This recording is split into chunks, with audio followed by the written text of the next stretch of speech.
right, and welcome in everyone a little early here, about 4:30 on the clock before we get kickoff started.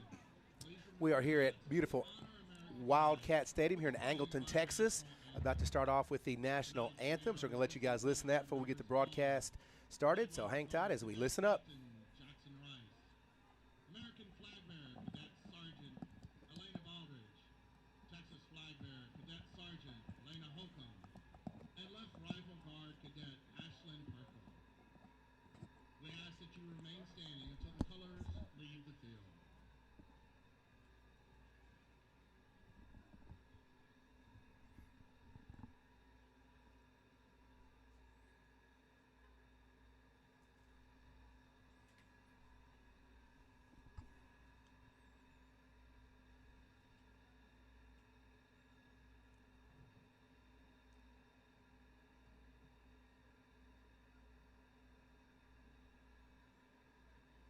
And now the Purple Pride Band and our national anthem.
All right, and there you have it. Great job by the Angleton Wildcat High School Band as we are again here at Angleton, Texas tonight on a beautiful Friday night.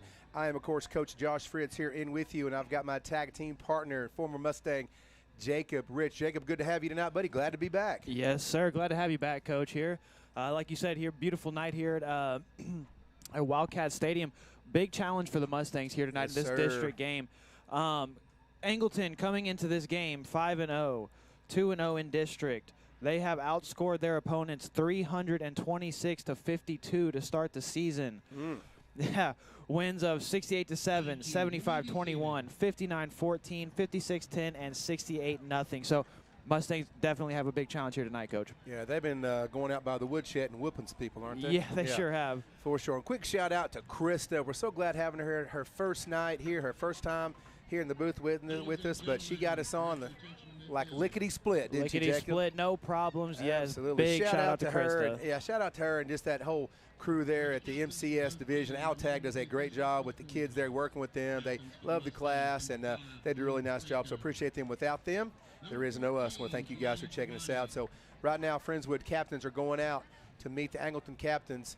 Friendswood is going to be in their blue pants with white tops and blue helmets. Angleton is in their purple, the purple rain as they call it, the R-E-I-G-N rain, not the kind that falls in the sky. Purple jerseys, white pants, and purple helmets as we're sitting here for the coin toss here again on a beautiful night. If you're checking us out, you're welcome to chat us up. We got the computer here. We're more than welcome to shout you out, and let's talk about a little bit football tonight. Friendswood has won the toss. We have deferred to the second half. It's going to be Angleton receiving. Friendswood is going to be kicking. We hope our normals get in here on the chat line and chat us up as we're going through our game. And, of course, let us know how we sound. Let us know if there needs to be some adjustments here and there as we're trying to make sure that we have our stream just right. It's been a few weeks, kind of some dicey weeks back and forth, but we're finally here. Great to have Kirk Lowe in with us last week. Yeah. The legend himself, the sultry tones of Kirk Lowe filling in for me as I was out of town visiting my kids. You know, nothing more important than your own family, so I was doing that, but Kirk was gracious enough to come back, go to Friendswood High School, good old Henry Winston, which I haven't been to in forever, it feels like, to Yeah. broadcast a game. So Kirk filled in for us, did a phenomenal job. I was listening to the game as much as I could, as I was at the Better game last week. And it was a great game. They came back and won, and down 17-31 with in the fourth quarter, and came back and won by 2. I was going to say, game. that was a game. pretty good game, Coach. I can't blame you for preferring to be at that one. Yeah, actually, the Sports Center had the number 1 play of the week was the catch by the Baylor tight end. He's a big dude. Treg, I think's his name. Something Great like throw that. by Sawyer Robertson, who plays for Baylor. The quarterback actually leads the country in yards and touchdowns, but not too far behind is Joey Aguilar. Yeah, Aguilar, I was going to say. Tennessee. Arkansas? Oh, No, Tennessee. not Arkansas. Now, come on. Oh, Come on Tennessee. now. How Don't could I do that. forget, Coach? Yeah, they got them tomorrow. Looking forward to that. So anyway, we digress. I'm sure we'll get to some Tennessee speech as the night goes on. Here we are, people. It is dead up 7 o'clock. Dylan Vincent Tainer is going to be kicking off to the Wildcats. You can hear him rolling. Yeah, nice noise from the band here to start The the band game is off. kicking.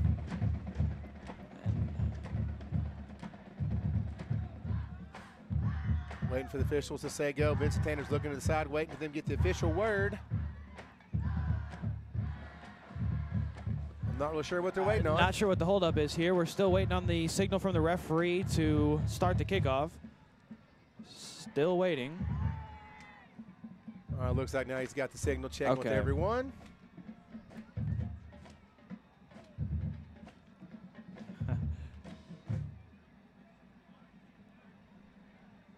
Again, a little awkward delay here, and A little trickery on the kickoff. little tomfoolery. Going to be taken by Angleton at the 20.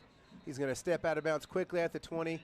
That was taken by number 1, Kason Jammer. If you're listening out there and you're a Angleton fan, or maybe a Texas Longhorn fan, of which I am not, or maybe a San Diego Charger fan or a Denver Bronco fan, the name Jammer may ring a bell. Right, Quentin Jammer, I believe you said 13-year career in the Yes, NFL. sir. That's what I Googled. Yes, sir, and now he has not one, but 2 sons playing here tonight in this game. Number 1, Kason Jammer, and number 6, Caleb Jammer. So One's a junior, Caleb's a junior, and Kason is a, he's the sophomore, and Caleb is a senior. My apologies. So got a little bloodline down here in Angleton there with some former very high players gone to play some professional level. Now their sons are playing, and makes me feel kind of old because I remember when they all played, but that's okay. yeah, Following the game.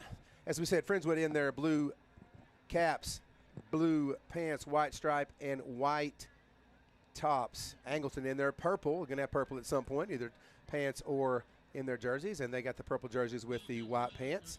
Is going to be 1st and 10 here from the 21-yard line, just 2 seconds off the clock. So we'll see if Friendswood can hang on, and I'm sure they've had some wrinkles. They put some things in that might have worked better last week. See what they've got. Angleton has been on a roll. We just got to slow them down. absolutely. Big, heavy set Angleton comes out here. They are only going to have one receiver far side.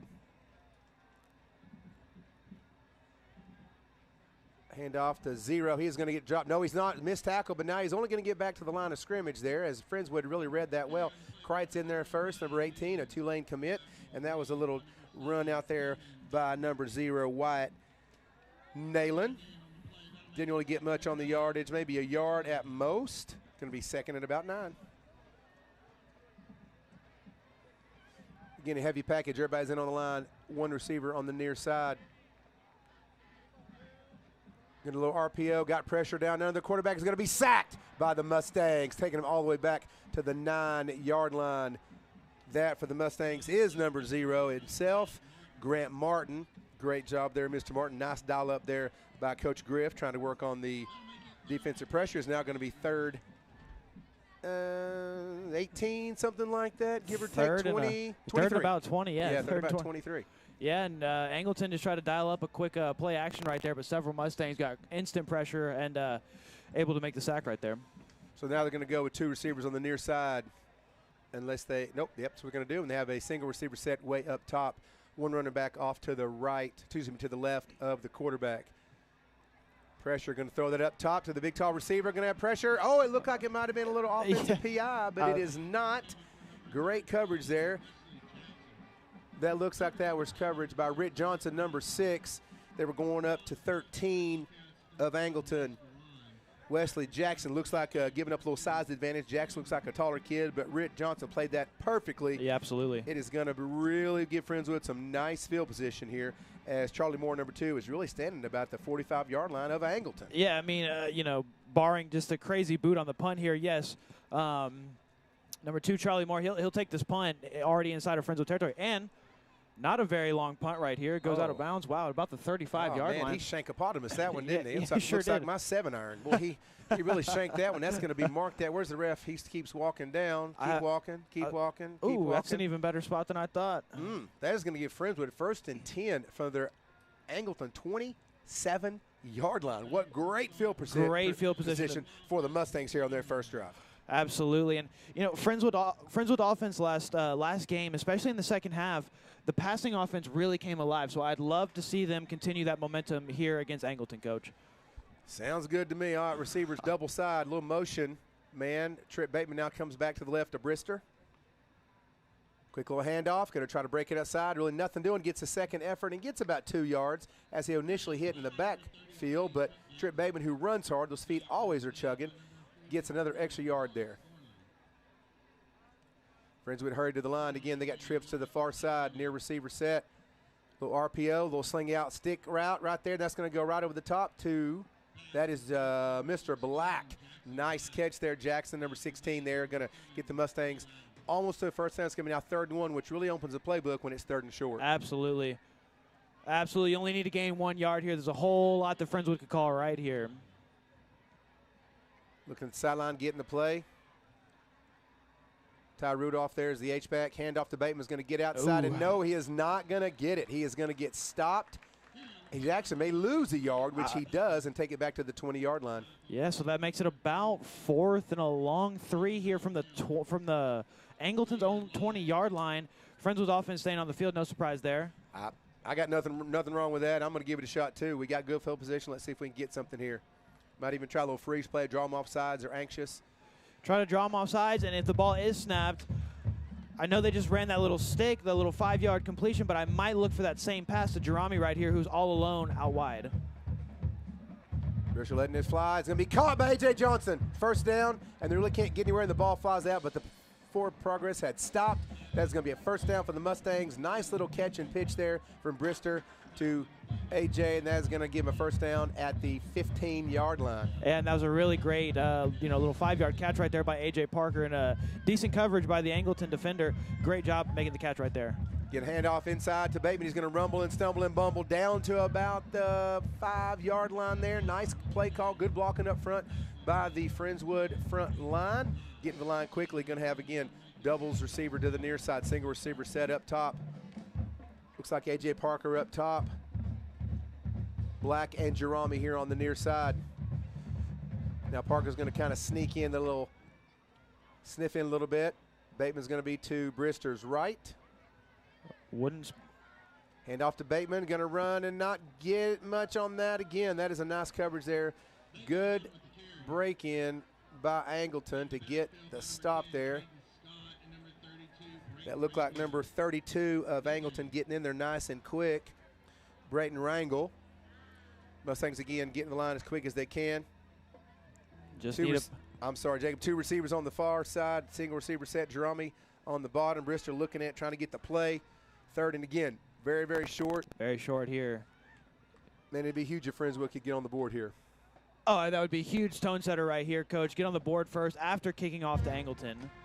Hand off to Bateman, is going to juke back and forth, going to drive those feet, drive those feet, drive those feet. He is going to get the first down. Excellent job by Trip Bateman as he cut to his left, back to his right, back to his left again, and then got down to the 3-yard line. Yeah, this has been some great hard running here from Trip Bateman to start this game off. He has. I know he's been banged up a few weeks, but he has done a great job there. Single receiver again. Hunter Bateman's going to break it up, and he's going to get in the dare. Touchdown, Mustangs. Trip Bateman untouched. Beautiful blocking by the Friendswood offensive line right there. Allows Friendswood to go up 6-0 here early in the first quarter against the Angleton Wildcats. Extra point pending. That was a great little drive by the Mustangs. They got great field position. The defense really held Angleton on that first drive, which didn't allow them to flip the field, so great job. Quick shout out again, Miss Nelson. Thank you so much. Yes, Miss Nelson. Howdy, howdy. She is here. And, of course, Coach Butler, good to hear from you, my man. Hope your family and Jolie and everybody, Mikey, everybody's doing well. So good to hear from you as well, sir. All right, Vincent Tainer. Yeah, we're missing a Mustang. He has to hustle on real quick for the blocking. Okay, Vincent Tainer's got a nice leg. Number 43. He is going to be there for the extra point. Little high snap, bring it down. It is blocked. Oh, no. Is it recovered? Who recovered the ball in the end zone right there? That was it Angleton? Okay. Yeah. It almost looked like Friendswood fell on it. It did get blocked, though. They got around the edge super quick. Yeah, they did. Again, looks like it might have been 32 or number 00 is Wyatt Neeland, and 32 is, again, Brayton Rangel. Nice job by those two gentlemen getting on to block that. So now don't get the extra point. That could come into play later. That sure could. You never know. But it's nice to see the Mustangs getting on the board. It is, and especially given that great field position, if the Mustangs weren't able to capitalize right there, that would have been a huge missed opportunity. So really excellent that the Mustangs were able to capitalize on a great 3-and-out force by the defense that led to great field position for the offense to start off with. Yeah, very nice, very nice. So it's going to give Mustangs here a little confidence booster, and that's really mentally the factors that you don't think about, the mental aspect of the game. It's not just all the physical stuff. So that mentally gives Friendswood a little boost, and that's going to help us. Absolutely. Yeah, you weren't there to see the game last week, Coach, but for the first half, the offense kind of seemed like it was stuck in the mud. Like they knew what they wanted to do. They wanted to execute, but just something was kind of holding them back. And as soon as the offense started getting first downs, getting points on the board, it was a totally different offense. So hopefully that score will allow the Mustangs to kind of take the lid off from the get-go here in this game. Yeah, that would be great. And the kick is now they're going to do a little fake. And they're going to have a little kick. It's going to go all the way back, take him Angleton. He drops it at the 10. Going to do some backpedaling. He's going to try to move. Going to make one move, man, miss. Make another man, not miss. And tons of Mustangs come in. And that's going to put the Mustangs are going to drop Angleton all the way back to the 9-yard line. And did you see who had an assist on that tackle right there? Vincent Tainer kicks the ball all the way down, runs downfield, and helps make the tackle. I love to see that from our kicker, Coach. It looks like they're doing something funny with the kicking, too. Like Vincent Tainer ran by, and then couldn't tell who actually kicked it, or a minute ago the other guy ran by, the Vincent Tainer kicked it, trying some little things on the kickoff instead of just straight booting it down there. Yeah, and hey, I got no problem with it, Coach. I like a little creativity on special teams. Absolutely. All right, Angleton's going to go 2 receivers near set, and that is it. Nobody on the top side, 2 backs, and they are way back there. He's by the 3-yard line. Hand it off to number 5. Going to break up the middle, and he's got a hole. He's got a seam. Oh, and he luckily was tripped up there by, it looked like that was also Grant Martin, number 0, or he might have been going on that. Oh, yeah. I mean, that was one shoestring tackle away from about an 80-something yard touchdown run right there, Coach. No doubt. That's going to bring Angleton first down on their own 21-yard line.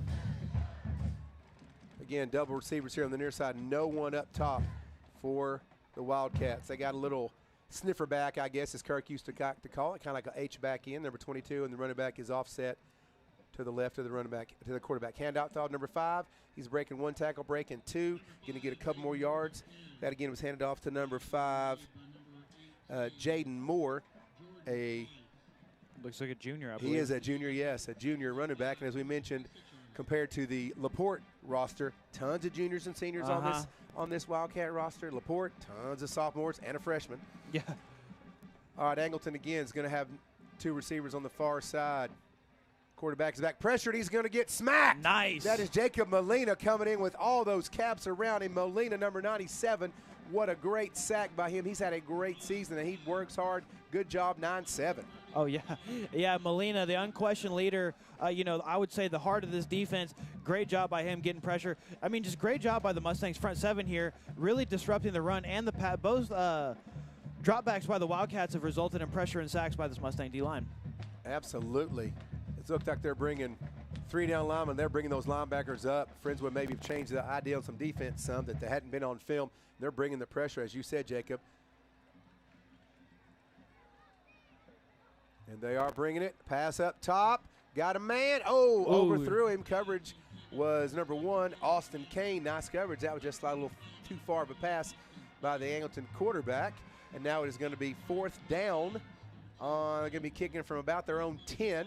The ball will be spotted at the 23, and by the time they snap it back, this again could give Friendswood some pretty good field position. Right, because we have, that looks to be, I can't see what number that is. It's either Charlie Moore, I think. Charlie is Moore, back. yeah. He's only back to about the 35-yard lines of the Mustangs. So, you know, a 10-yard return on this punt right here puts us already starting at midfield. Looks like they're angling those kicks, not even going to give him a return. That ball ends up going out of bounds as the referee's going to walk up a little more. Keep walking, sir. And, yep, there we go. Starting off in Angleton territory for the second straight drive. I mean, what more can you ask for from the Friendswood defense? You can't ask for much more. That is going to put them at the 49-yard line, as you said, of Angleton. So Friendswood so far, I don't think that they could have written the script any better for these first 2 series against Angleton. Absolutely not, especially for the defense with how well the front seven has been playing so far. I've been really impressed with what I've seen from this Friendswood defense and offense as well, but so far we've seen more of the defense than the offense. Well, now the Friendswood lines up here. We have 2 receivers near set, 1 receiver single up top. Going to hand up. No, the RPO by Brister. Got a man in the flats, and that's really going to get nowhere to A.J. Parker, maybe back to the line of scrimmage. Yeah, it looks like forward progress will just get Parker back to the line of scrimmage on that completed pass. Friendswood lining up again real quick. Again, 1 receiver near side. Now we're going to go trips to the far side, which, of course, is the Friendswood side. Brister snapping it out, going to hand off to Bateman's going to get outside, break 1, tackle 2, get 3 or 4, 5, 6, 7, 8, 9. I can keep counting. It's going to get up to about a 9-yard gain. It's maybe 8 yards. He's going to get it where it's now going to be 3rd and 2. And again, 3rd and short. Playbook wide open. And just a pretty little cut right there by Bateman. Just stop on a dime to stop that from about a 3-yard gain to about an 8 or 9-yard gain. Absolutely. Right there. Yes, sir. You are correct, sir. All right, Friendswood again getting that line. Doubles up top, single receiver on the bottom. Hand off to Bateman again. No juke. Ooh, He didn't get nowhere there to that time. Yeah, he tried to get out of that one. Looks like Friendswood may be different than the past, trying to establish that running, having some success. They sure are. They sure are, and I don't. Oh, looks like Friendswood's going to stay on the field here for this 4th down. I don't blame them for going back to Bateman right there, but just like we said, really nowhere to go for him on that run. Plugged up the middle almost as soon as the ball was handed off. Now this is 4th down and about 6, and now Friendswood has now changed their mind, and now they are going to punt the ball, which is going to take Angleton to bring on different group. I was wondering about that because even if it goes in the end zone, that's still going to give Friendswood about a 20-yard difference if they did not make this. So I think it's a smart idea here to try to punt back deep for Angleton, standing on his own 10-yard line. I can't read his number from here. I was going to say. It's hard. It's kind of crunched up there. Looks like number 9, but I'm not really sure. Timeout on the field by Friendswood. Timeout by the Mustangs. Yeah, I like the decision to pull the offense off the field right there. You're kind of in an awkward position on the field where, you know, you don't love to punt from just inside midfield, but you're in a spot where if you don't convert right here on 4th down, you're handing the ball over to Angleton, like I said, right around midfield. So I really like the decision to punt right here. Yeah, for sure, for sure. And sometimes it's a field possession. Excuse me, it's a field position game. You got to figure out what's the best spot for us to be at. Gonna shout out again, Darwin Conwell. Thank you so much for listening from Lexington, Kentucky. We're gonna get nationwide. Oh, we are. With, Jacob. We Look are. out. I'm excited, Coach. Yeah, for sure. And again, hope Kirk Lowe's out there listening. Maybe he's doing a game tonight himself somewhere else. But again, thanks for him filling in for me last week. All right, here we go. Back to live action. Friendswood. Gonna snap that back. Gonna punt it. Oh, it almost got it off right there. And that is a nice kick. Going to be taken to the 10 by Angleton. A couple moves. Going to try to get outside. He breaks 1 tackle, but not that one. As 27 of the Mustangs. It's going to be Tuggy Butler with a good hit on the punt return right there.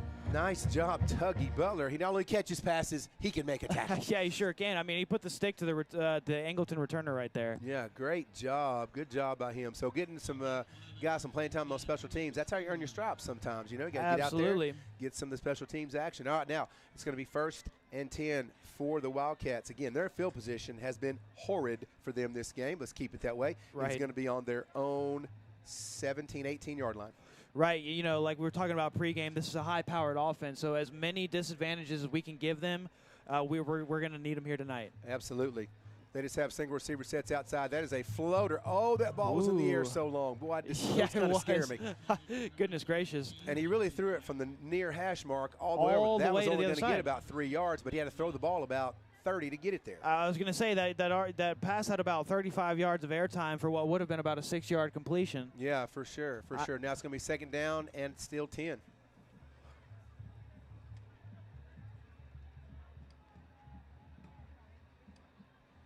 Again, we have 2 single receivers, one up top, one at the bottom for Angleton. Number 3 is the quarterback. That's pretty much the same play. It's Ooh, my Rick Johnson goodness. almost picked that off. That would have been 6. House call. Give it to him. It was just above. He read that correctly. Oh, that would have been nice. Read that pass perfectly, and the pass itself was just a little bit high. Otherwise, like you said, we're looking at a pick 6 right now. We are looking at it. You're not going to catch Rick Johnson with only 25 yards to go. Too bad. No. So he would have picked that off. All right, so again, 3rd and 10. Huge play here for Angleton. Huge play here for the Mustang defense. Trying something crazy, nope. And there's pressure getting outside. The Mustangs trying to get out there. Oh, he's going to break it around the run. Wow. The quarterback's going to run all the way to the 39-yard line as the Mustangs pressured to get him outside. That is number 3, Bryce Duran, the senior quarterback, did a nice job of eluding 2-3 tackles, then running down the field for the first down. They're marking him out of bounds at the Angleton 40. I was going to say we should have had him in the backfield about 2.5 times there, Coach, but this kid, like you said, number 3, Bryce Duran, I mean, he's got some wheels on him. He does. And took what should have been a 4th down sack to a 1st down almost at midfield. Angleton here has only 1 receiver set up top, number 6, which of course is Jammer. Should probably watch that guy. Yeah, maybe so. Duran's rolling that way. He's going to let that fly to Jammer up top. Oh, again. Oh, my. He overthrew him, and Rick Johnson had his hands on it again. He just kind of went through his hands. They keep doing that. At some point, Rick's going to pick that off. I was going to say, you're only going to get away with that so many times before a ball's going to hit him right in the hands. Because that's 2 times on this drive where he was just so close to getting an interception. And I'm just confused because they only had 1 receiver, and the quarterback rolled that way. There was no other way for him to go except there. It's kind of giving away where he's going. There's only 1 receiver out there. I was going to say they must have a lot of confidence in this kid because they pretty much telegraphed that pass the entire way. Yeah, and again, they're only going to 1 receiver up top. It's Jammer. Duran under center. Hand off number 5, going to break up the middle. It's going to be rolled up, only get a few yards. Oh, he was down, yeah, sir. You're keep down. rolling, but you're down, buddy. Go ahead and take a couple steps back there. That's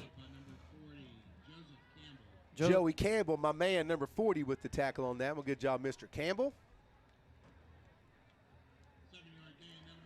So that's going to be 3rd and about 3 for Angleton. Well, and the refs gave him on the spot. They gave him his little a couple extra yards there. All right. They sure did. I guess they thought he wasn't down or didn't touch. I'm not so sure about that, but that is not our call to make as Angleton has not been across midfield once yet, and they're about to get there on this 3rd and 2. Look at this formation here, Coach. No receivers from Angleton. 0, yes, and it's just a pitch back. Oh. Breaking out number 5. He's got some distance and he's got some room. He goes through 2 or 3 Mustangs, finally taken down as they're going to get a 1st down. That is taken down by 34 Garrison McElwain. But the running back, number 5, Jaden Moore, gets a 1st down. Going to run the Angleton finally across midfield for the first time down to the 32-yard line. Single receivers up top and bottom. Again, Brosser on the quarterbacks, clapping his hands, trying to figure out what they're calling. They look to the sidelines.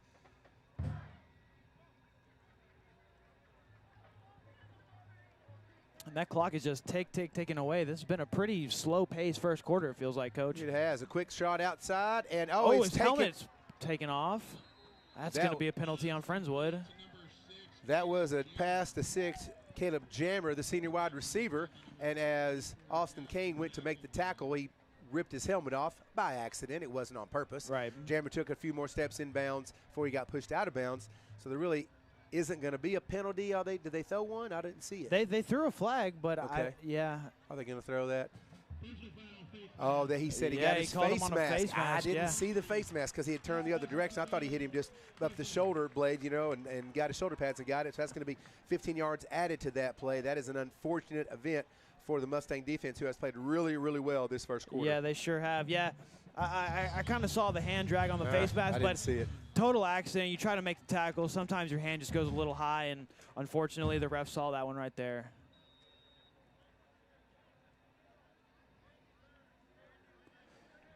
As Angleton comes in bunch, no receivers. You're going to have, well, there's 2 receivers that are very, very tightly bunched in, as Angleton is really not trying to do the spread at all. And a little end around fake. Oh, yep. no. And that's going to be Jammer and have plenty of room. He's going to make one man miss. He's going to dive in the end zone. Now that is going to be a touchdown for the Angleton Wildcats. Yeah, a little double reverse end around right there by Angleton. Gave Jammer pretty much a almost wide open lane right into the end zone for about a 6-yard touchdown right there. So far, Angleton's been pretty creative with their play calling with a play like that. So 6-6, tie game here, extra point pending from Angleton.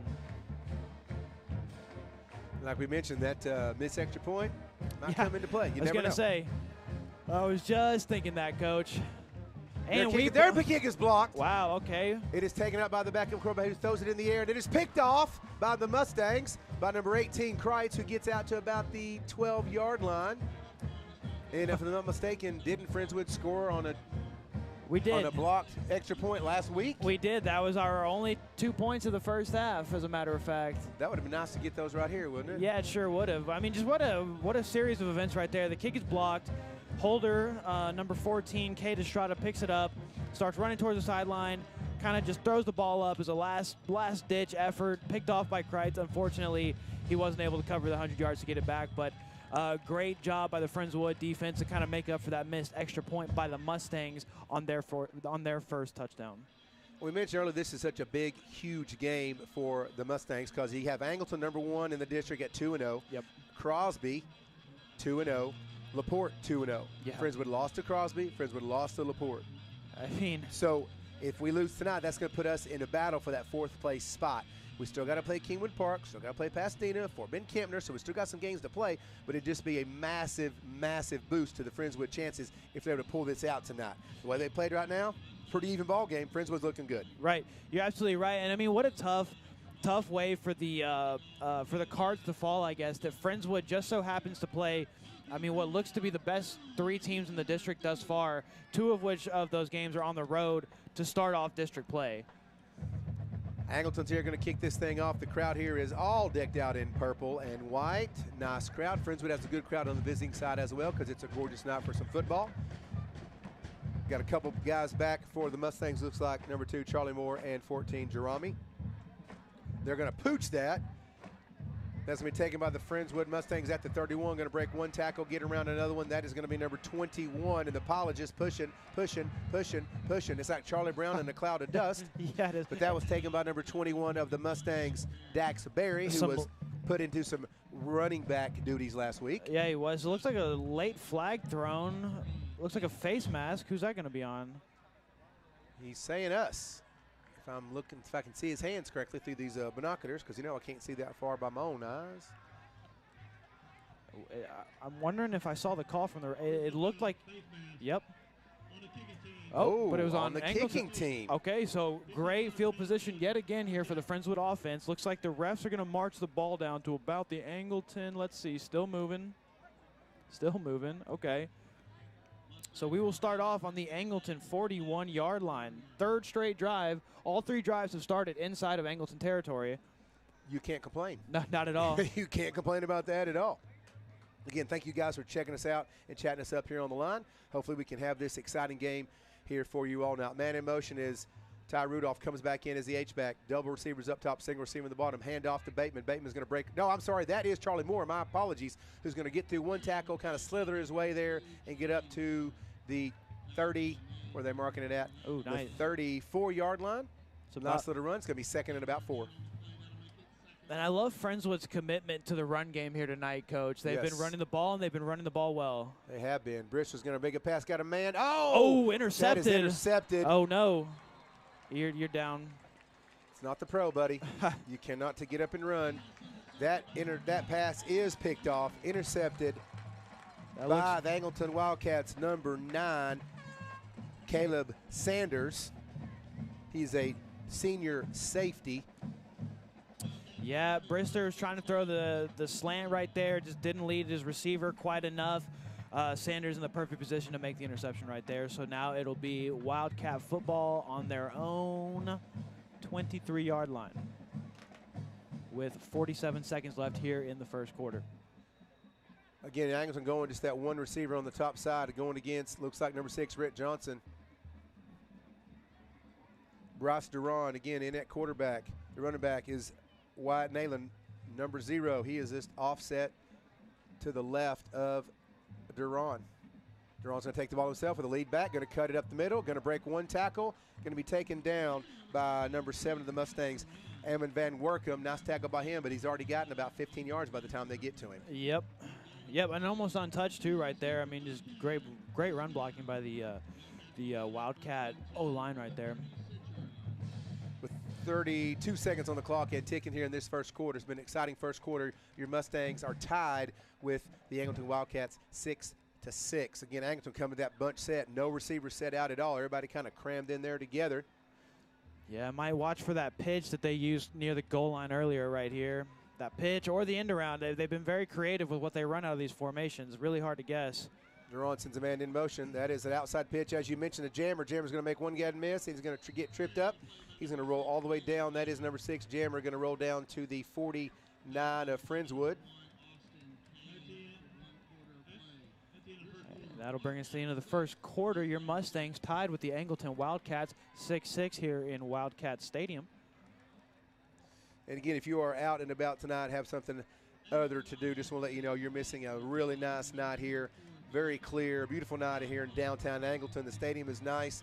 I think they're pushing for a bond, too, to redo some schools and put a lot of money in education, as lots of schools around us, including Friendswood, are trying to do, try to do something better for the kids. The stadium's really good. We got to play here a couple years ago when I was coaching 8A with Coach Garcia. We got to come down here and play. It was nice with the kids to get the experience on the big stadium, you know, with all the turf and things like that. It's cool for the junior high kids to feel like what it's going to be like when they get up here, right? Whatever stadium they're going to get to play at, we've done that. Did you get to play on as a junior high kid at any high school stadiums? Yeah, we got to play on a couple, and like you were saying, it was always a pretty good feeling. You know, even though the crowd's maybe a tenth or a quarter of what it is for a Friday night game, just playing on the big field with the big bleachers under the lights, it was a lot of fun. And like you said, you get experience, kind of learn the feeling beforehand of what it's going to feel like on Friday night. So when we did get that opportunity, we always really enjoyed it.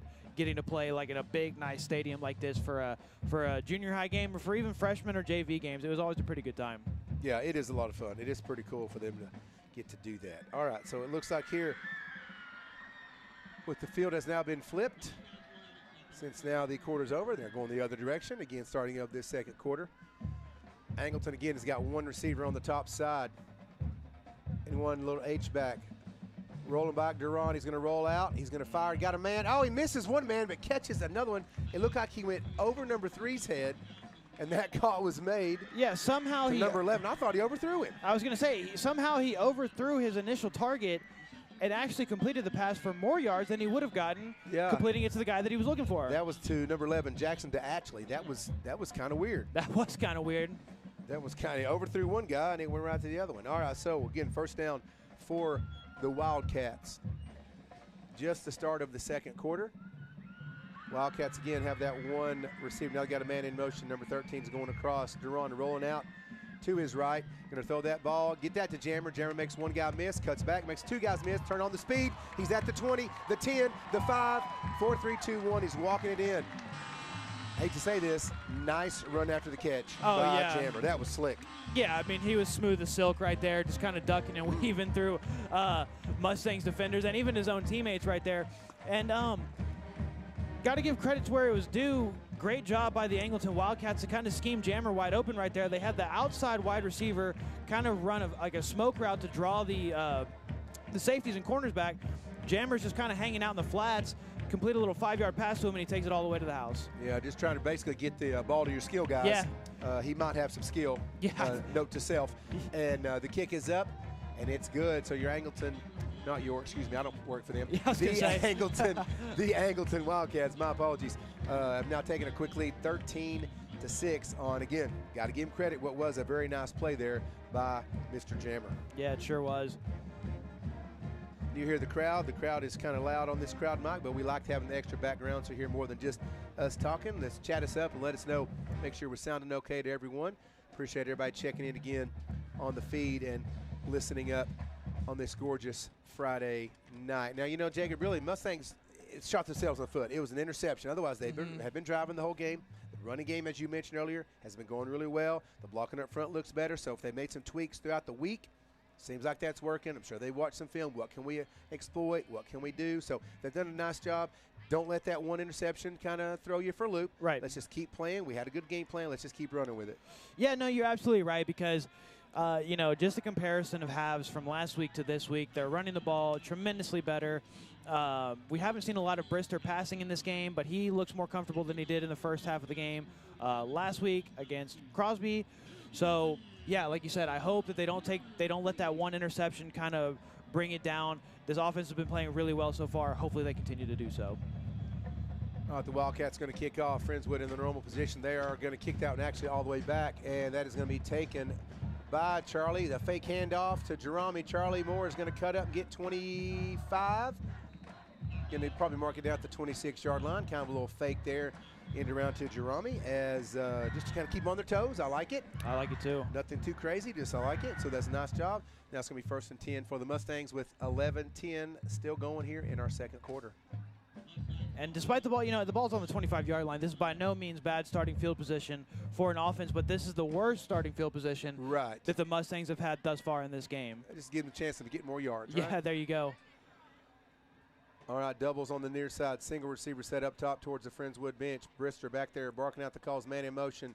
Is Jerome going to hand that thing off?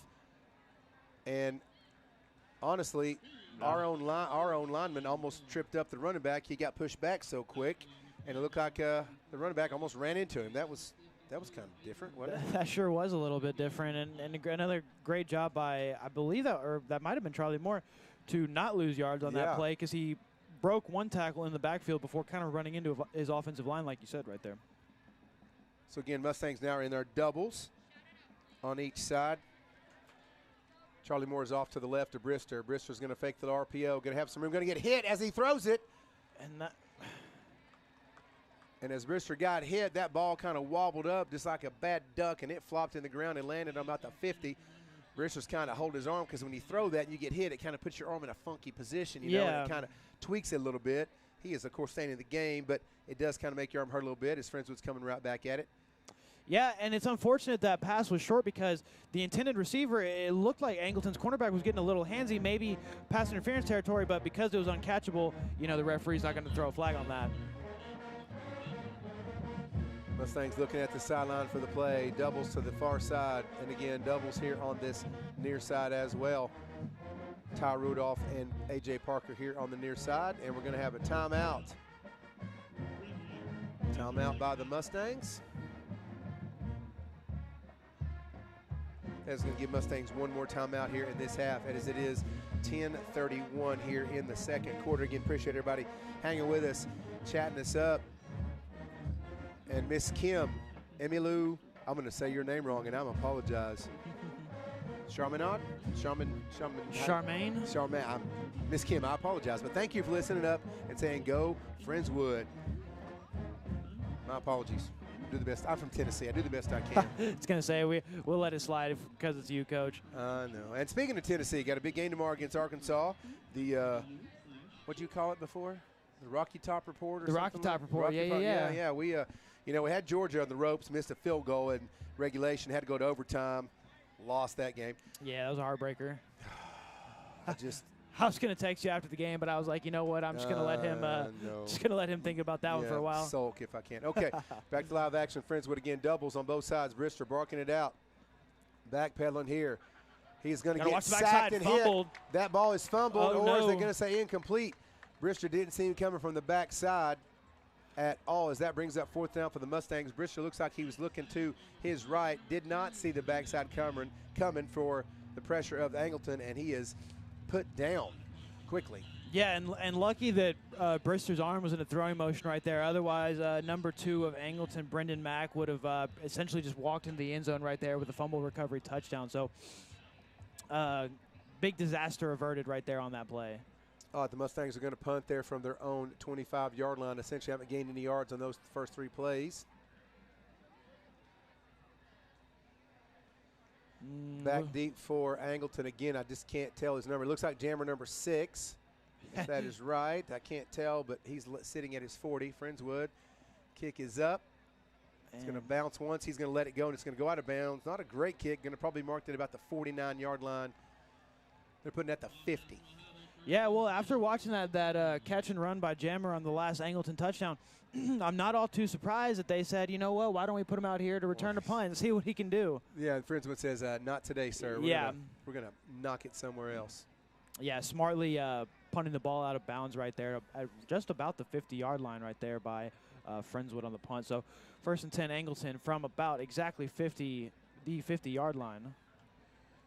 Angleton going to something we haven't seen, a trip set up top, kind of a bunch trip set there in a triangle position there on the far side. Duran going to hand the ball off anyway, getting outside by number 5, going to get through one tackle, and there is a flag on the play, probably going to be a hold. I watched that hold for about 3 seconds, Coach. Going to bring that back. That is a nice run by number 5 more, but it is going to be all for naught as the holding penalty is going to bring that back. Yeah, and as soon as I saw him come out in that odd-looking trips formation, for some reason I thought, you know what, I know for a fact they're going to run the ball here. Come out in what looks like a pass-heavy set, and I knew for some reason they were going to run the ball there. It's going to back them up to their 42-yard line. Again, 10:05 and counting here in the second quarter. Your Mustangs are down 6-13. And like I said last quarter, really no hurry to do anything here by really anybody. It just seems like the clock has just been ticking this entire game, Coach. And they have one receiver set near side. He's going to roll out Duran to his left, going to fly that ball up, and it's going to be caught. Oh, dropped. It is dropped.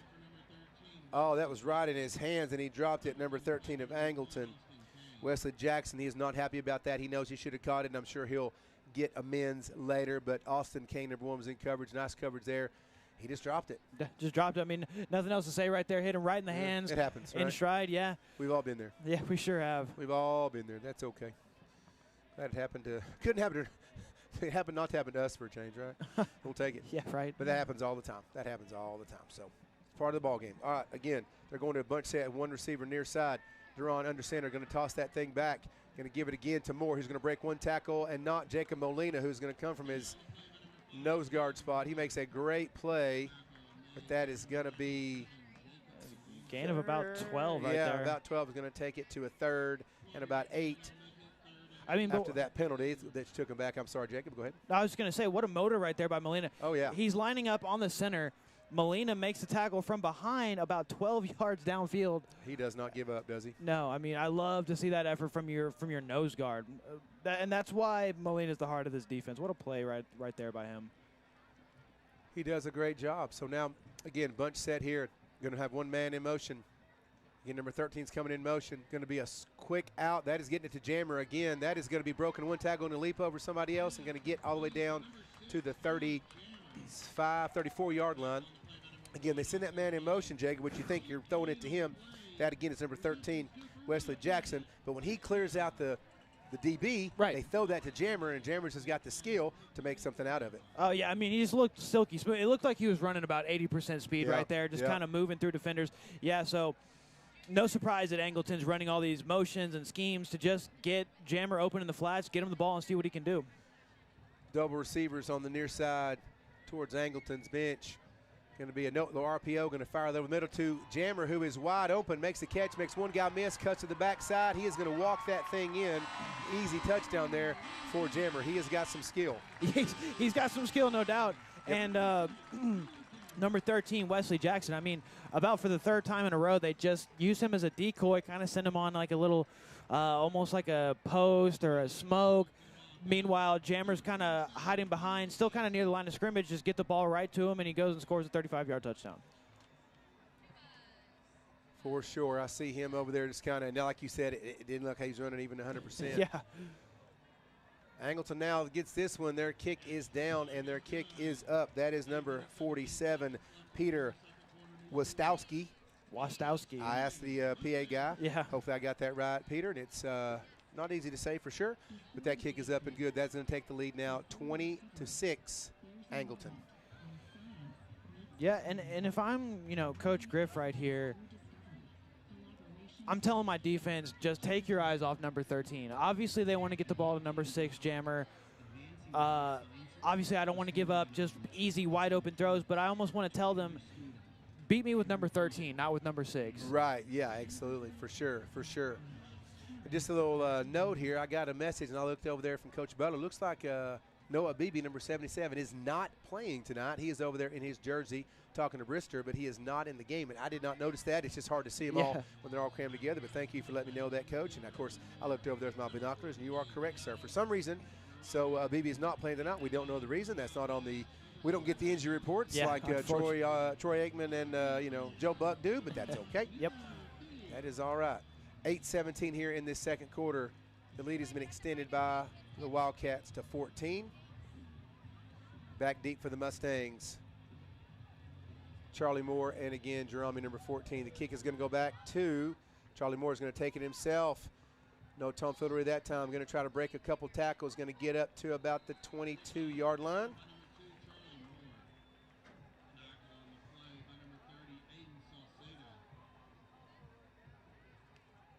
Let's get the Mustangs again.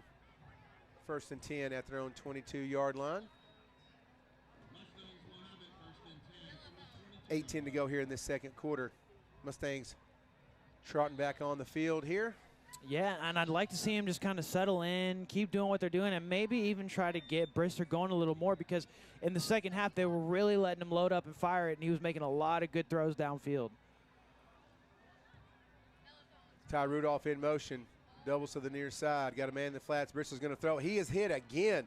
That is the 3rd time in a row he has dropped back and not had enough time to make a play. Looks like he had a man open, tried to fire it, and that ball just really kind of went straight in the dirt. Yeah, and that's number 2, Brendan Mack, just giving us fits on the right defensive end position right there.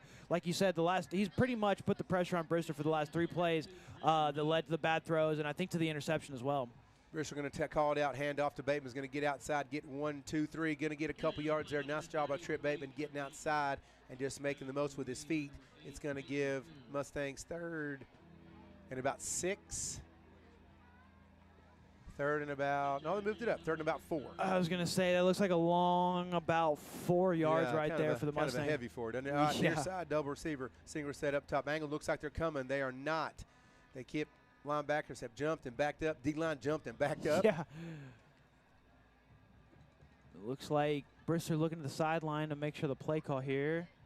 Angleton's going to change their defense as well. Brister walking it out. Still near receiver, 2 receivers on the near side. Single receiver set up top. Brister is going to have time this time to throw the ball. Oh, there's got to be a hold. Oh, what wow. A catch. What a catch. What a catch. There should have been a hold on that. That is a phenomenal catch with a man draped all over him by number 16, Jackson Black.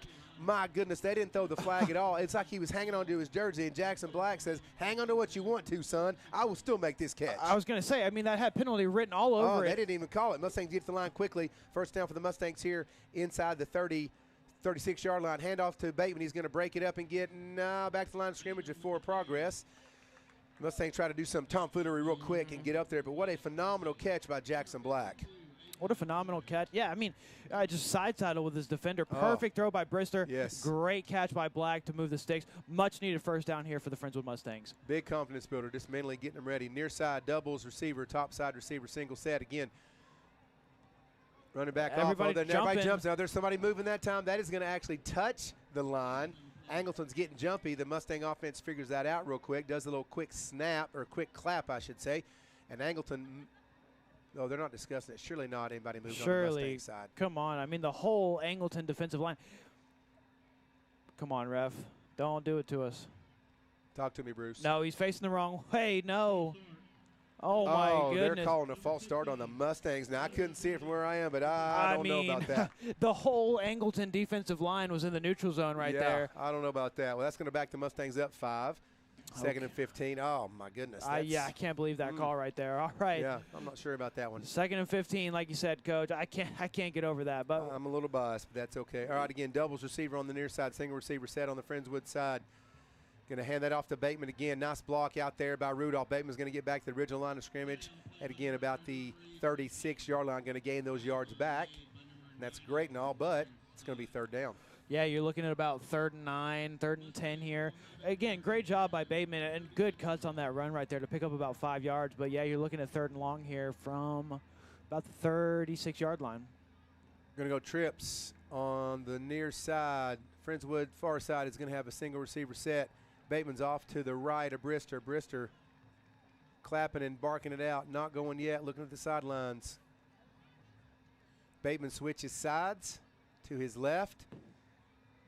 Pressure coming. Brister pressure is coming, and he is swallowed up by Angleton. We have got to do something about that. Angleton is going to make that now 4th down and way too far for a field goal.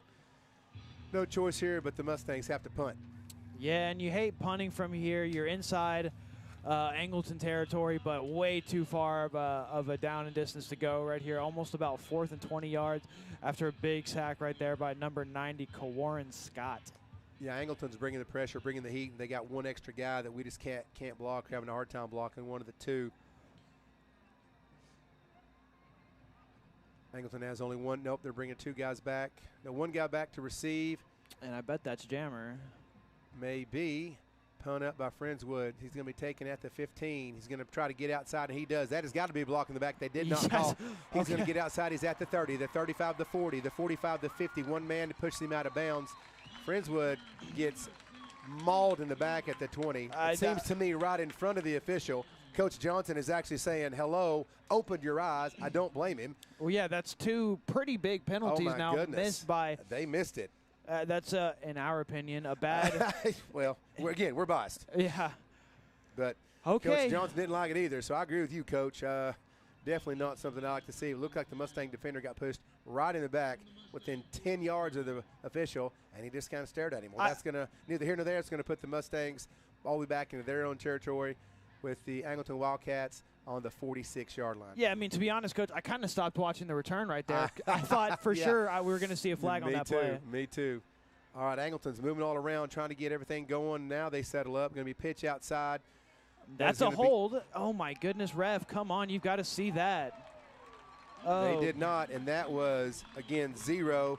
Wyatt Nealand, who ran really hard on that. Got to give him credit. Going to get first down and then some. Going to take that ball all the way down to the 34-yard line. Yeah, and like we've said on previous broadcasts, you could call a holding on every play, but oh, goodness. Anyways. You could. It's 4:21. Angleton's going to try to score, obviously, before this halftime festivities start as the clock is running. Angleton is going to be looking over at the sidelines. Again, they're in a bunch set.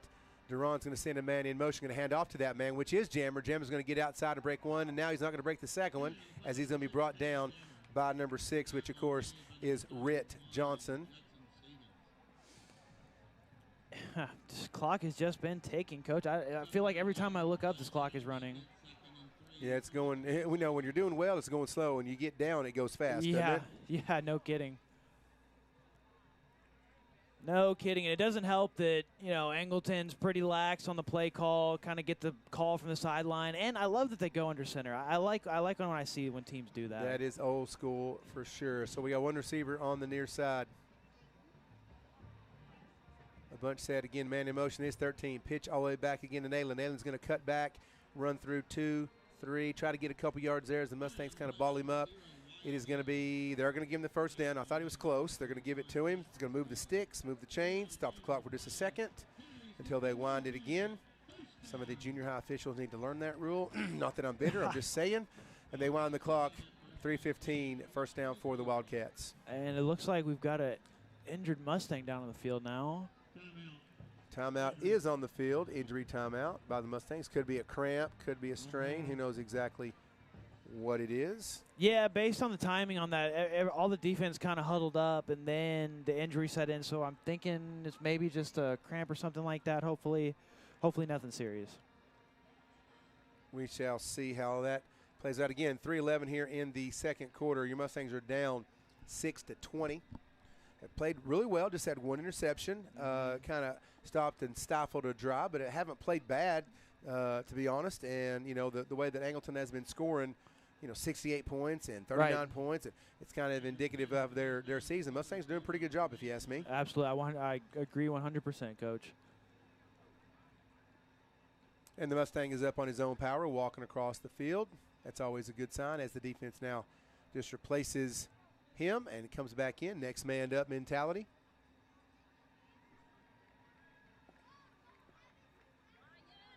The officials are now winding the clock.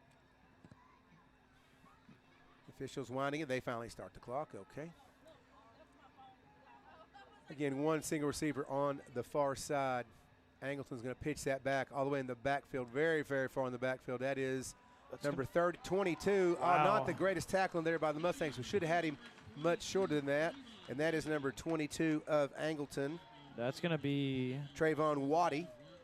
That is a nice little run by him, as he really should have only got about 3 yards. Ended up getting about 7 extra. That's going to be a first down for Angleton on the mark on the 4 to the 5. I just can't see it. It looks like about the 4-yard line, yeah. Yep. And that's the third time they've run that pitch play here on this drive.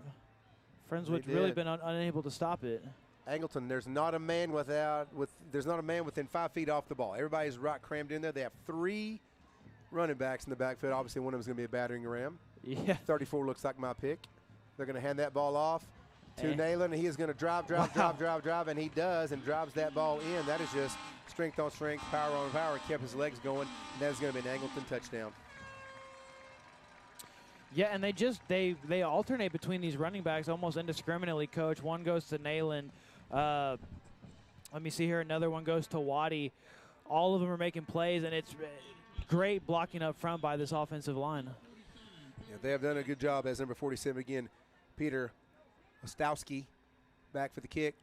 It looks good, and it is. So that takes your score with 2:48 left, 6-27. I cannot emphasize enough how paramount, important, pertinent, whatever the term is, Mustangs would be great to get a score right here. Yeah, we get the ball.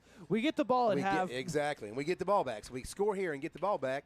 That'd be super duper nice. Can I say that? Would that be lit? Is that what the kids say these days? Lit? Is that what they say? I don't think they say that anymore, Coach. Again, Krista, our high school senior who's put us on, she laughed when I said that. So they say lit.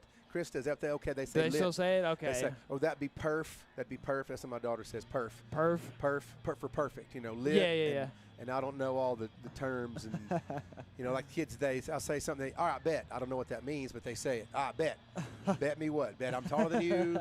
Bet I don't know, but that's what they say. But that was, you know, I'm trying to get the lingo.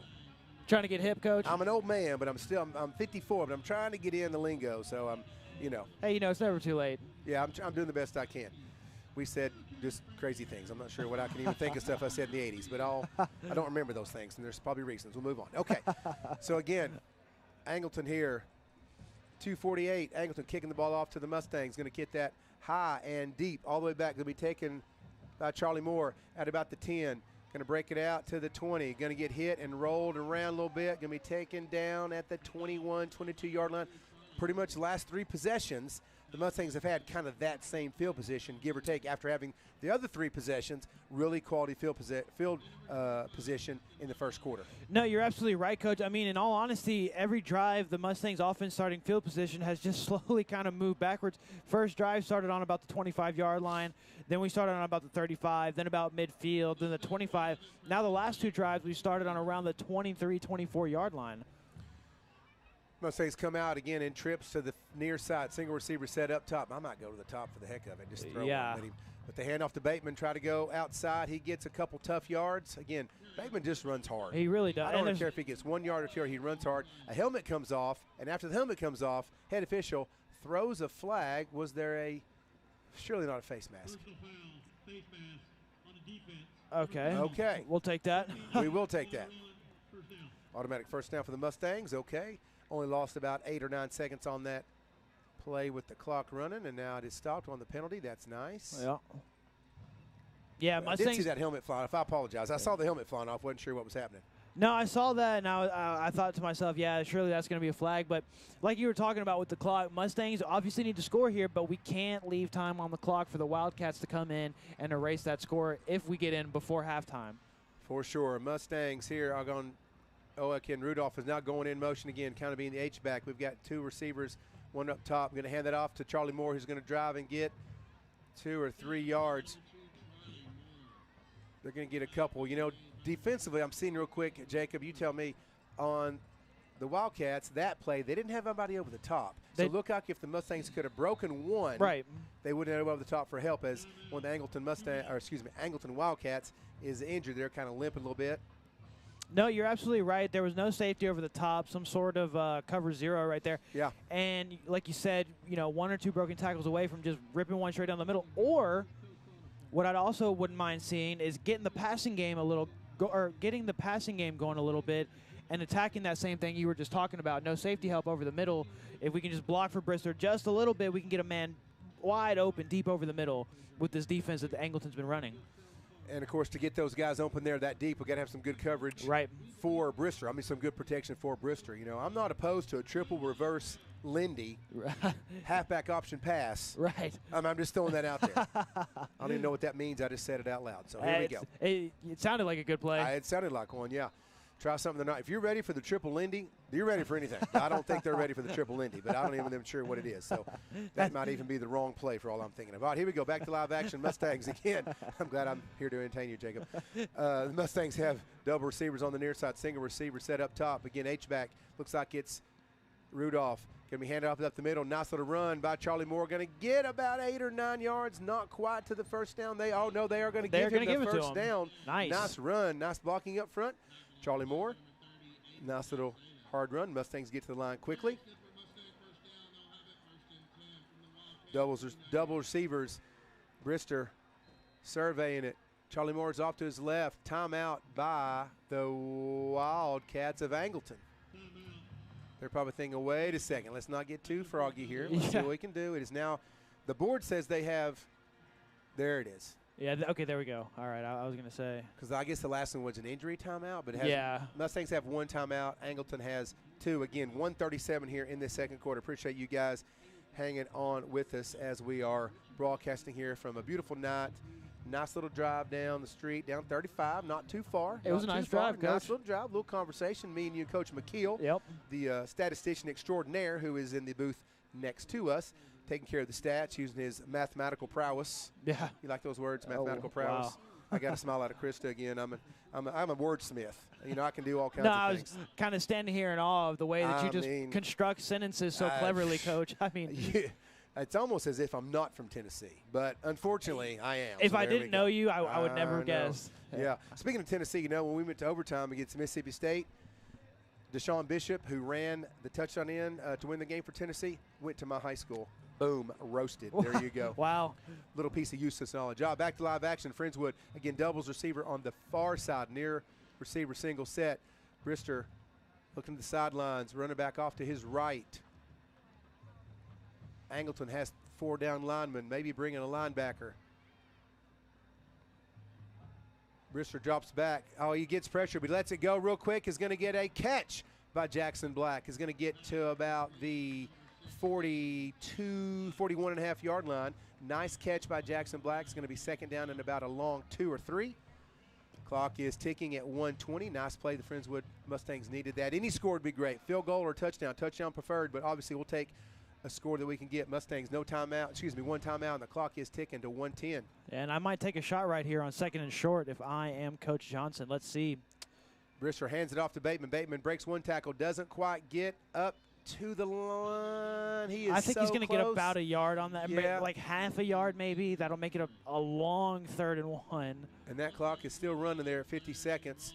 Friendswood needs to hustle up here, but again, it's hard to tell when you got 9-10 bodies all crammed in there where the ball is and where the runner's at. Doubles receiver on the far side, single receiver set here. Looks like Jammer is actually on A.J. Parker here on the near side. Another handoff there, kind of cut back by Bateman. He's going to drive. Is he going to get it? I think the fish on the far side. Yep, it looks like he is going to give it to him. Well, he's got to hurry up, though. 24 seconds left. Well, the clock should stop. They should reset the first down, and then they'll wind it as soon as they get it set. They got to hustle. Yep. Man, they wound that quick. The sticks aren't even down. They've already run 5 seconds off the clock. I was going to say, I've never seen it get the sticks there. Jeez. I've never seen it happen that quickly before. Okay. My goodness gracious. 14 seconds on the clock. Watch the backside.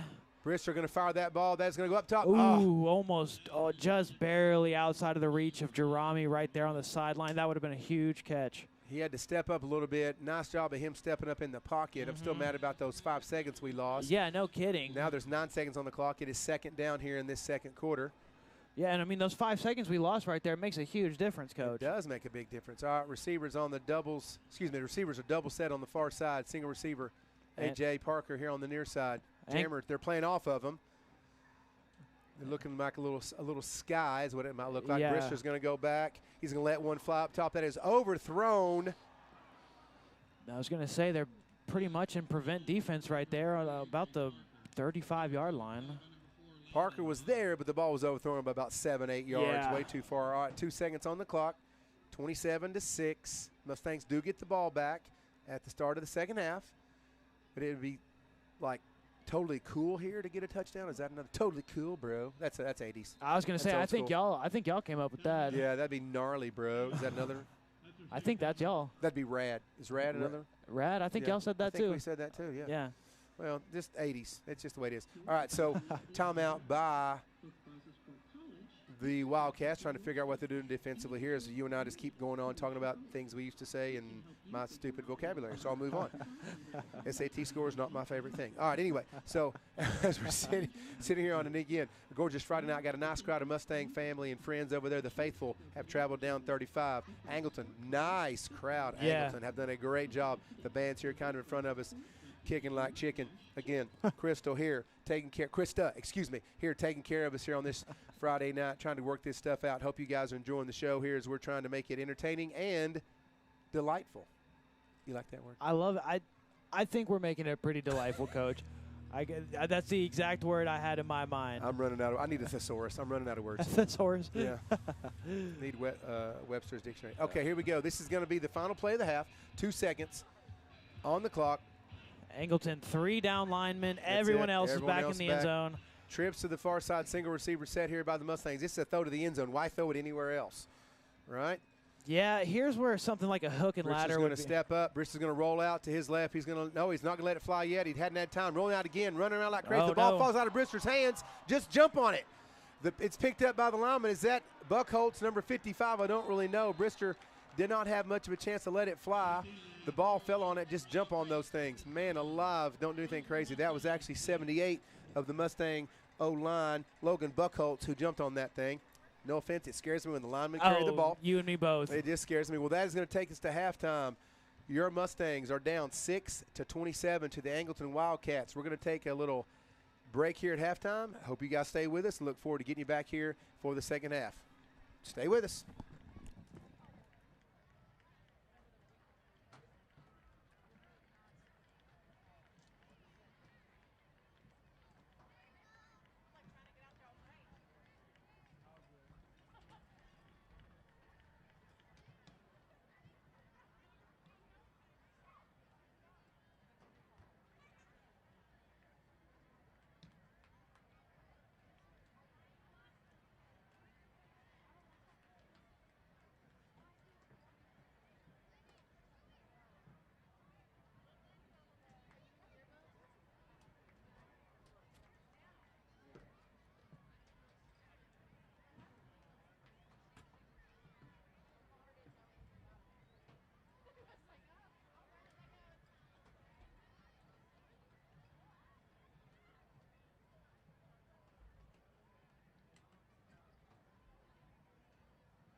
Ladies and gentlemen, please welcome the pride and joy of Friendswood High School, the national champions, Wranglerettes.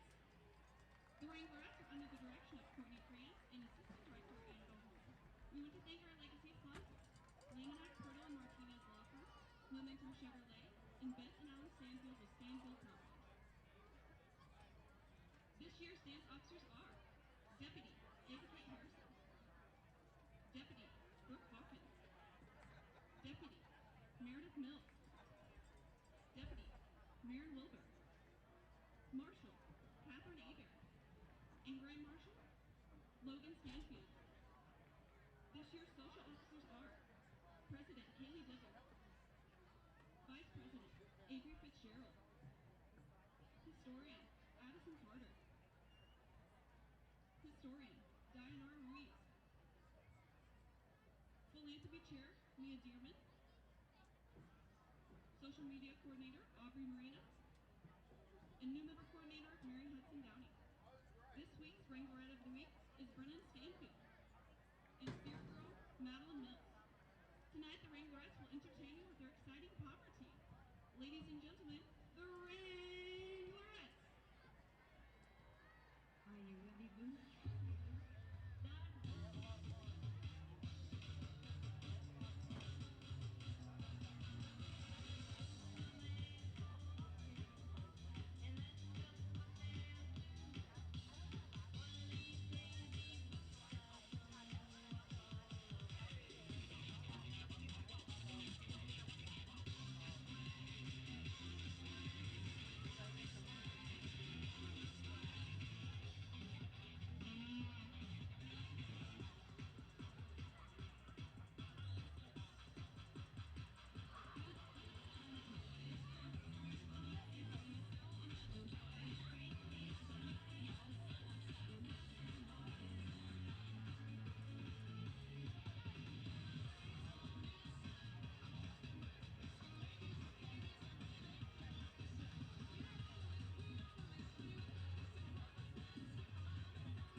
Good evening, Mustangs.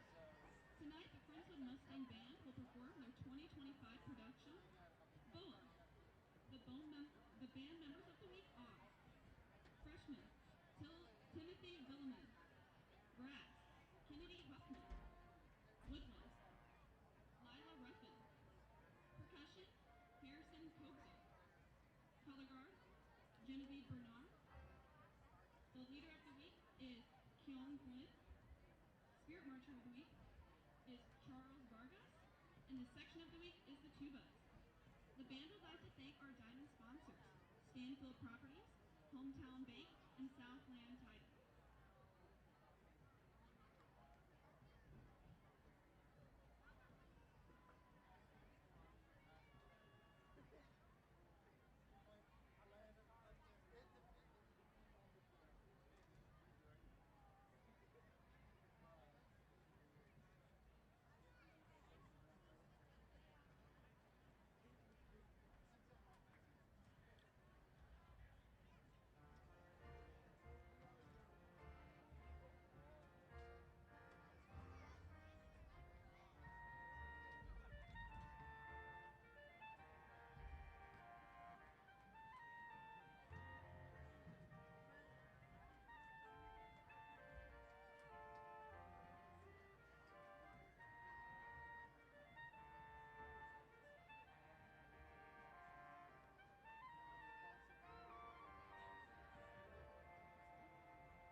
Stormy Gray.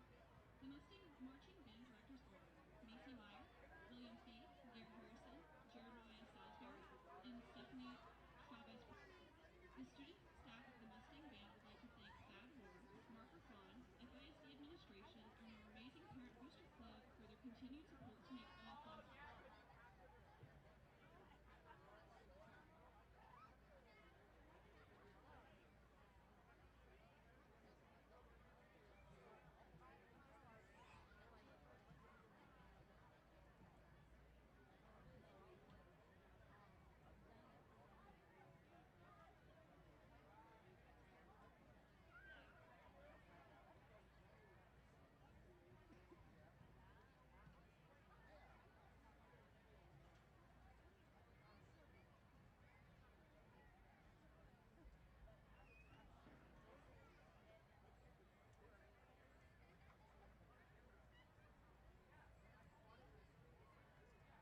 Angleton High School proudly presents our award-winning Sideline Sweethearts, the Aristocats Dance and Drill Team. The Aristocats are under the direction of Anya Villman. Your Aristocat military officers are Lieutenant Kinsley Ward, Lieutenant Colonel Ileana Damian, and Colonel Adriana Spears. Take it away, ladies.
Your Aristocat social officers are Emily Osleton and Alessandra Cancino. Your Aristocat dancer of the week is Miss Lillian Chervenka. Your spirit girl of the week is Miss Tinley Birch. And your teacher of the week is Coach Lestraco. We hope you enjoy this evening's field jazz performance of Toxic.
huge round of applause for the combined students of Angleton Junior High and Heritage Junior High.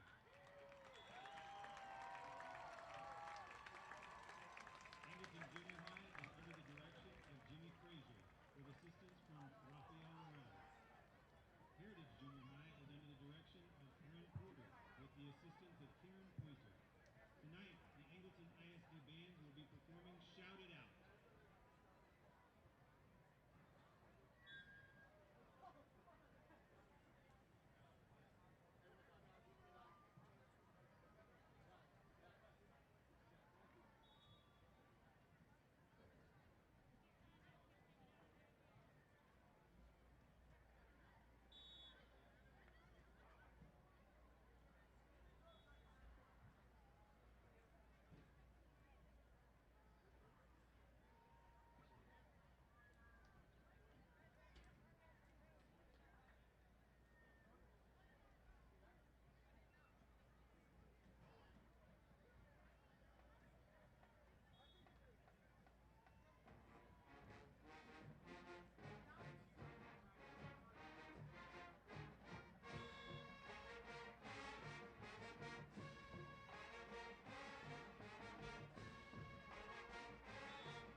Let's have another round of applause for the Angleton ISD band.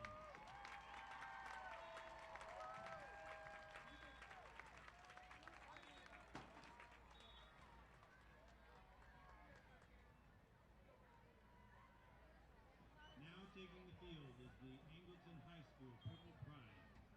Freshman of the Week is Rebecca Sarton. Veteran of the Week is Aaron Garcia. Guard member of the week is Nicole Rodriguez. Section of the week is the Mellows. The Purple Pride is under the direction of drum majors Gerald Ruiz, Liz Rodriguez, Genesis Balderas, and Augie Garcia. Tonight, they will be performing the final section of the show entitled Here, There, and Everywhere.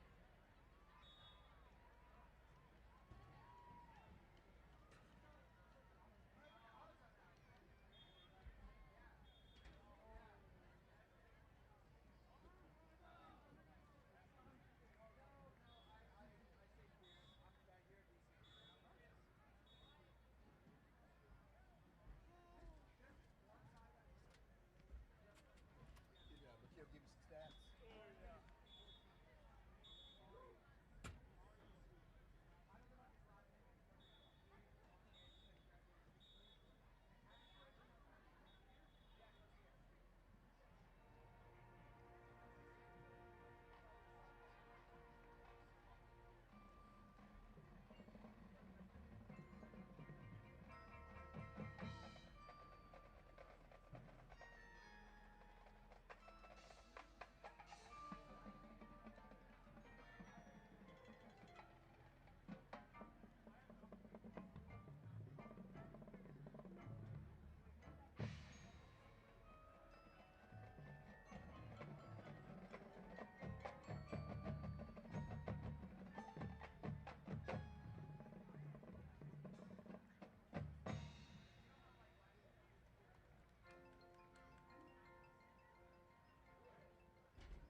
Russell Zavala, Scott Ferradosi, and Mackenzie Ogburn.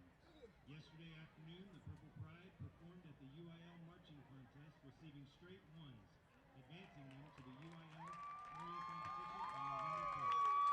The staff and students would like to congratulate the Friendswood Mustang Band on their performance and advancement yesterday as well. Ladies and gentlemen, let's have another round of applause for the Purple Pride.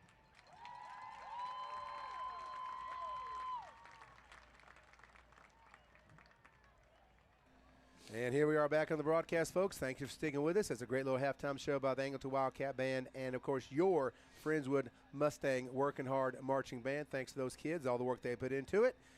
Sitting here at the halftime, it is your Mustang 6 and the Angleton Wildcats 27. Jacob's got a few stats from Coach McKeel. Yeah, so just looking at the offensive stats first for Angleton, 15 first downs in the first half. 3 for 5, 60% third down efficiency. No attempts on fourth down. They had 16 carries for 146 yards, totaling 9.1 yards per carry. They had 13 passing attempts for 6 completions, 110 yards for an 18.3 yard average for a total of 256 offensive yards. Looking at Friendswood, 5 first downs, 3 of 8 on third down for 38%. We have gone for it on fourth down one time, 1 for 1 on that. We've had 20 carries for just 52 yards for a 2.6 yard average per carry. We have had 11 attempts, 5 completions for just 56 yards, 11.2 yards. See, not a bad average there, just not a ton of attempts. 11.2 yards per completion. That comes out to 108 total yards of offense for Friendswood there in the first half. Not a ton of penalties, a relatively clean first half played. 3 penalties for 40 yards on the Wildcats, and a lot of that was those face mask penalties, and just 2 penalties for 15 yards on your Mustangs. Good stuff. The stats tell a lot. But good thing is the Mustangs get the ball back here in the first half. In the second half. Going to have receivers. They've done their stretching in the end zone, getting back at it. Just a few scores from around the district as we're looking at here tonight. You got Crosby at 2-3 faces Kingwood Park at 3-2, and Crosby is beating them currently 28-7 based on Max Preps. Got to go with the source that I have. Also, LaPorte and Fort Kempner. LaPorte, of course, 4-1, a pretty powerhouse school. Fort Bend Kempner is 3-2, and wow, can that be correct? At halftime, it looks like it's LaPorte Bulldogs 56, the Cougars of Fort Bend Kempner 0. Max Preps isn't always up to date, accurate, but somehow I'm not surprised by that score, but that's also ridiculous to have 56 points scored in the first half. That is a Tennessee donkey stomp, isn't it? Yeah. Why? And then Porter last night beat the Pasadena Eagles 42-7.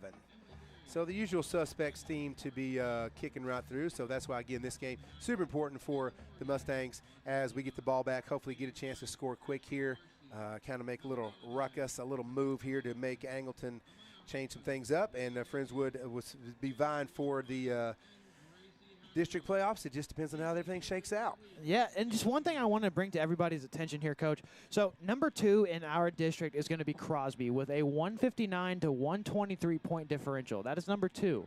In first place is Angleton with, like I mentioned earlier, 326 to 52 point differential here. I mean, what a difference between first and second place in points scored and points allowed. Yeah, you definitely can look at the total points for Angleton. It's almost double what everybody else's is, but who they played in the first of the year. So we'll have to figure all those numbers out as we go. Again, thank you guys for sticking with us as we start this second half. Let's go Mustangs. We're seeing what's happening. We've got the usual suspects back with the number 2, Charlie Moore, and it looks like 14, Jerami, deep back for your Mustangs.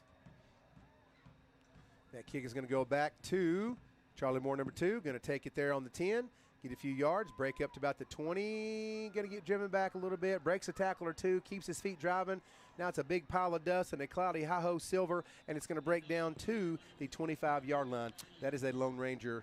You probably don't know who the Lone Ranger is. I've heard of Lone Ranger. Okay. I was going to say what you just said right there, Hi-Ho Silver or something like that. Yeah, exactly. I was going to say I've heard that before. That is a definite reference to the Lone Ranger. Used to be on TV all the time back when I was a kid. a couple decades ago. Let's just leave it at that. Quick shout out. Uncle Gumby is definitely checking us out. Thank you so much. That is Tuggy's uncle, and we appreciate you, sir, checking us out. Of course, when Mikey was here, you'd check us out each and every week as well, so we're thankful for that. Thanks for everybody listening in. Mustangs here have the ball on their own 25. Brister going to hand that off to Charlie Moore, who gets a nice little run. Going to make that a first down. They're going to move those sticks. That is a beautiful run by Charlie Miller. Going to get nice blocking up front. 1st and 10 for the Mustangs.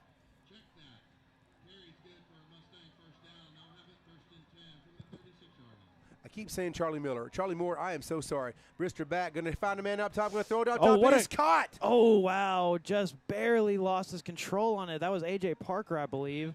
That is A.J. Parker again. I apologize, Charlie Moore. I keep saying Charlie Miller, and I do not know why, but that was a nice pass by Brister trying to go for something deep. Really the first deep pass Friendswood has gone for in the game. Had a little protection on that. Parker caught it. He just was a little bit out of bounds. Yeah, and it was a beautiful throw by Brister. Very nice, very nice. All right, here we go again. Doubles. Charlie Moore is going to go in motion outside, swing it out to him. Can he make one-man miss? He cannot. Nice play by Angleton, number 3 of Bryce Duran. No, I'm sorry. That is number 4, Landon Miles. Excuse me, Bryce Duran is the quarterback there. I just couldn't see the number 4 I'm at. I apologize for that. Yep, 3rd and 10 now for the Mustangs here on the opening drive of the second half. Mustangs looking there at the sidelines. Brister trying to get the play in as Ty Rudolph there is the H-back. Again, near receiver, double set, single receiver set up top. Brister snapping and nobody moves, trying to get Angleton to get offsides a little bit. Angleton holds. Good job by the Mustangs as well. And that is going to be a timeout early here in the second half by the Mustangs with 10:39, down 27-6. Mustangs take a quick timeout, trying to figure out what they're doing. Seth Harris says, hey, the Hi-Ho Silver was a rally cry for the Silver team back in the day. I knew I'd heard that before, yes. I did not know that. You know, now we have a Silver team at the junior high. We had 95 7th grade boys playing football, 96, I'm sorry. Wow. 111 8th grade boys playing football. So we had to have an A team and 2 B teams. So we went black and silver is what we went with. You know, no longer are there C teams. We kind of divide the teams out as evenly as we can so we all can compete, because some teams don't have a B team at all. So then our other B team, I coached it last year. This year I'm doing B team blue, but the silver team takes that schedule and just pretty much plays this Cran schedule. So they're playing a B team schedule. They're playing everything else that we would have played, and it's a good way to get lots of kids in the game, because there's just no way if I had 75 guys on my team that I just couldn't get kids in the game hardly. So yeah, and a lot of schools. So hard. A lot of schools don't even have C teams anymore. Yeah, they don't. They don't. It's very difficult. Back to live action. Far receiver doubles. Near side is single receiver set. Brister going back, getting pressure, and he's going to be taken down once again. Sounds like a broken record by Angleton. Brister just not really getting a lot of time there in the backfield as he's having to step up in the pocket, and still that pocket is collapsing kind of quickly for him. Again, a Noah BBR, number 77, the Tulane commit, is not playing tonight. Not sure really why, but anytime you make a change on the O-line, it's difficult. People think it's just plug a guy in. It's not just plug a guy in. There's a lot more to it than just throwing a guy on a uniform and getting out there. So that's a little different than what a lot of people think. All right, Friends, we're going to have to punt here, 4th and about 12. The punt is shanked off the side of the foot, and it is going to bounce, and it's going to roll. Angleton's just going to let it go as Friendswood going to let that punt go, and it's going to get down to the Angleton 36-yard line, 36-yard line. But again, Jackie, man, you played back in the day. You can't just throw a guy in a uniform and throw it out there. The O-line is such a group of guys working together as a team. It's a difficult process. No, yeah, I mean, the offensive line, I would say more than really any other position group on the entire field, you know, it's 5 guys to me that makes up one unit. Like I said, more so than any other position group, the offensive line needs to function as one. So when you take one guy out, all 5 guys that practice together, they know each other's rhythm, they know each other's steps, how each other moves. So like you said, you take a guy out like a BB and you plug anybody else in, it's just going to be a little bit off. The chemistry is going to be off because, like you said, the line needs to work as a unit. And like you said, it's not as easy as just plugging somebody in and running the exact same way. Yeah, it is difficult. Odd Angleton has kind of gone away from their spread out set. They're kind of bunching everybody in again, bringing number 13 in motion. This time they're going to hand off to him. He's going to break it outside and get outside about 4 or 5 yards before he is taken and pushed out of bounds. First time they've run that little jet sweep, if you call it that, because they're so bunched in. Yeah. And that, again, was 13 Wesley Jackson getting around, going to make that second and about 4 for the Wildcats.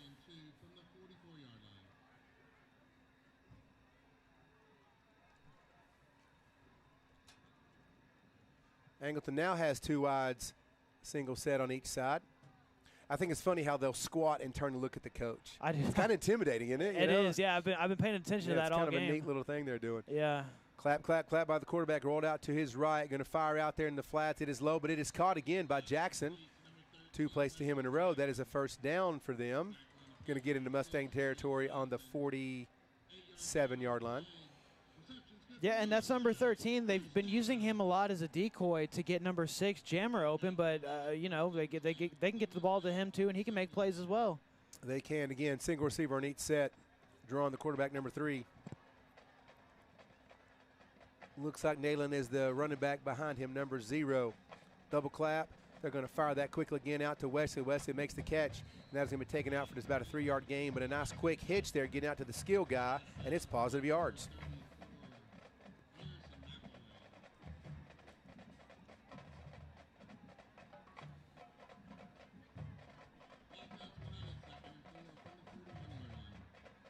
They're on the far hash mark. They've got Jammer up top, single by himself, and now they're going to switch everybody over to this far near side, kind of like an army set, so to speak, and a pitch out to Nayland. He's going to break and kick out to one side. Hadn't been touched yet. He's going to keep going, put a stiff arm out. There's a flag. There's a flag way back. I think that's going to be coming back. I think so, too, for Friendswood.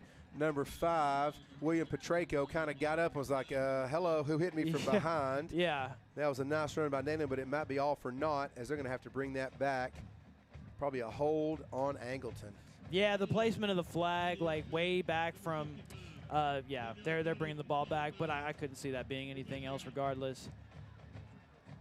Yeah, negates a nice run by the Wildcats, but Petreco did get up like, hello, Yeah. what just happened? Help me out here. So they did get the play. That's going to bring it down to second and about 8 for the Wildcats. 8:22 and counting. Boy, that clock seems to be going faster than down, doesn't it? It really is, and like I said, every time I look over, the clock is running. Like it feels like it's hardly stopped all game. For sure. Jammer here to the near side, single receiver, going to pitch that thing back. That is 22 on that, who had a good run last time. He breaks one, jumps out one tackle. He is going to leap over and get all the way down to the 15-yard line. That is a nice little run by number 22, Trayvon Waddy. It seems like Jacob Agnes throw a different guy back there, and he's the new running back. Nayland, Waddy, even throwing off to Jammer sometimes. They're able to just get back there, pass the ball back, and give it to the next guy. And that's what I've been saying. They keep swapping guys out. Their running backs have fresh legs. Really tough for this Friendswood front 7 to make stops here. That's going to be a rollout again. Nice play by number 1. Is that Austin King? No, I'm sorry. That is number 7. What a great play by Ammon Van Workham. He was not fooled at all on the rollout by the quarterback. And what are they calling on this? Please don't call it. Oh, he might be calling a horse collar, but I really, please, Rev, don't. That was not a horse collar. If that's what it looks like, I don't know what else it could be. Unless he's trying to say that was roughing the passer? No, he was already out of the pocket by then. They're pointing up towards the line there. Face mask. They called a face mask on Rev. Van Workham, number 7. We didn't see it from where we're at, but we're not standing down there either. So. We're not on the field, but from up here, it sure looked like his hands were around the quarterback's shoulders. But like you said, I'm not on the field. Whatever. Okay. That is going to take Angleton down to the 8-yard line, first and goal. They all squat down and look. I wish y'all could see this if you're here. It's just kind of an interesting. They're all in formation. They're all bunched in. They take a quick squat and turn and look from their knees. That is going to be an inside handoff, I'm sorry, all the way up the middle, and that is just a drive. I mean, that is number 11. Had me fooled right there. Oh, yeah, that is number 11, Jackson Dayatley. He's listed as a tight end, senior. They just kind of did the quick little handoff to the up back, which was him. He just kept driving his feet. Everybody thought he was going to pitch it outside. and they did not. And that is a touchdown for Angleton.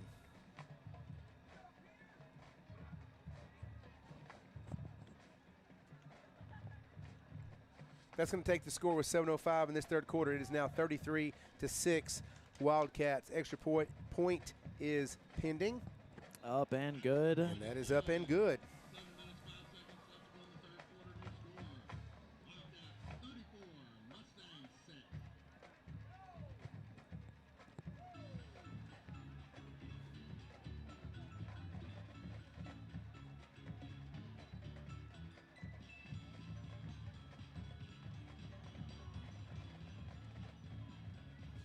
And again, thanks you guys for checking us out Friday night. Not just this Friday night, each and every Friday night. We try to do the best we can to have a good broadcast, right? Delightful. It's yeah, I'm losing my big words.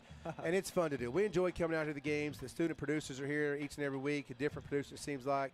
Sometimes it's Cam, and then sometimes it's Sergio, sometimes or whomever. Harper. Harper does a great job at home. And these kids, they got lives, but on a Friday night they're helping us out. We couldn't get online again without them, so we're grateful for them. And of course, Al Tag here runs a great program. Krista tonight here, like I've mentioned her several times, is helping us out. And it's fun.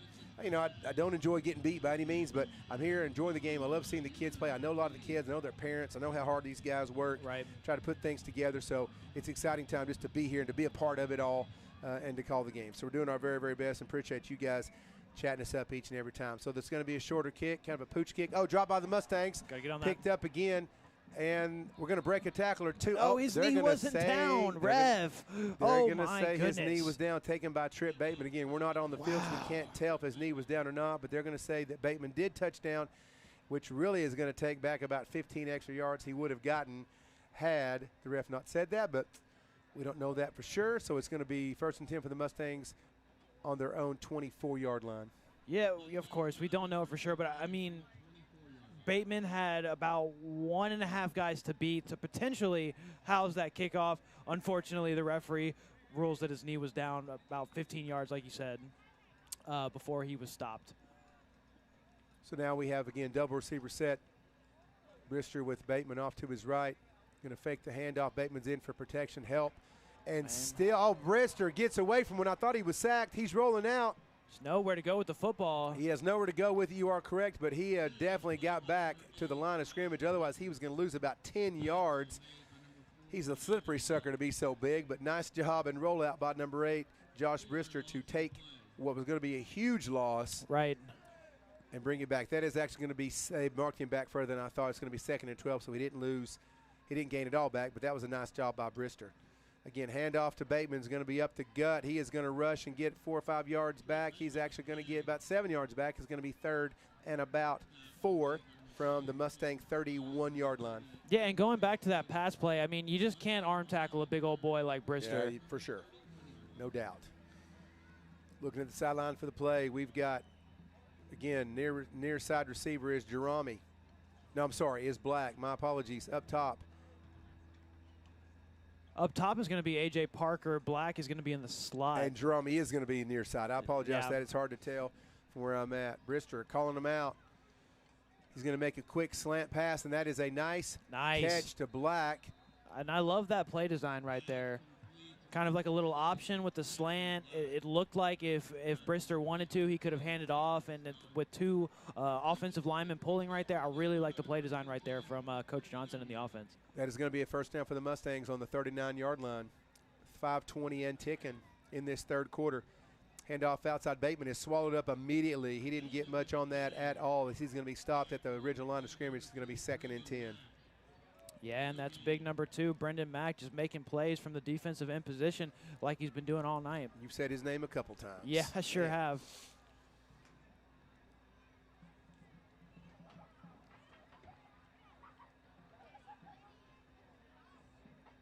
All right, so here we are. We are doubles on the far side. Single receiver set. Handoff to Bateman again. Is going to rush and get more than I thought. My goodness, he got through there quick. Yeah, he did. Got about 6 yards on that one. Nice job, Trip Bateman. Yeah. He's going to be 3rd and about 4. Yeah, it looked like he was going to kind of get walled off by the offensive line right there, and lo and behold, it just kind of popped through for a nice little gain of about 6 yards. He absolutely did. Third and about 4 here for the Mustangs. Again, single receiver near side, doubles up top. Brister gonna give it again to Bateman. Bateman is gonna this time. Nowhere to go. Oh my goodness. Oh, I thought that was. Yeah, I thought that. Oh, that was actually Ty Rudolph busting through there. I thought for a second that Bateman made the first down, but Rudolph was lead back there. He's 32, Bateman's 33. It's hard to tell them apart. It is 4th down and 2, and the Mustangs are going. I don't blame them one bit. Yeah, can't blame him for the decision to go for it here. Need to make something happen on offense here with the clock just ticking away here in the third quarter.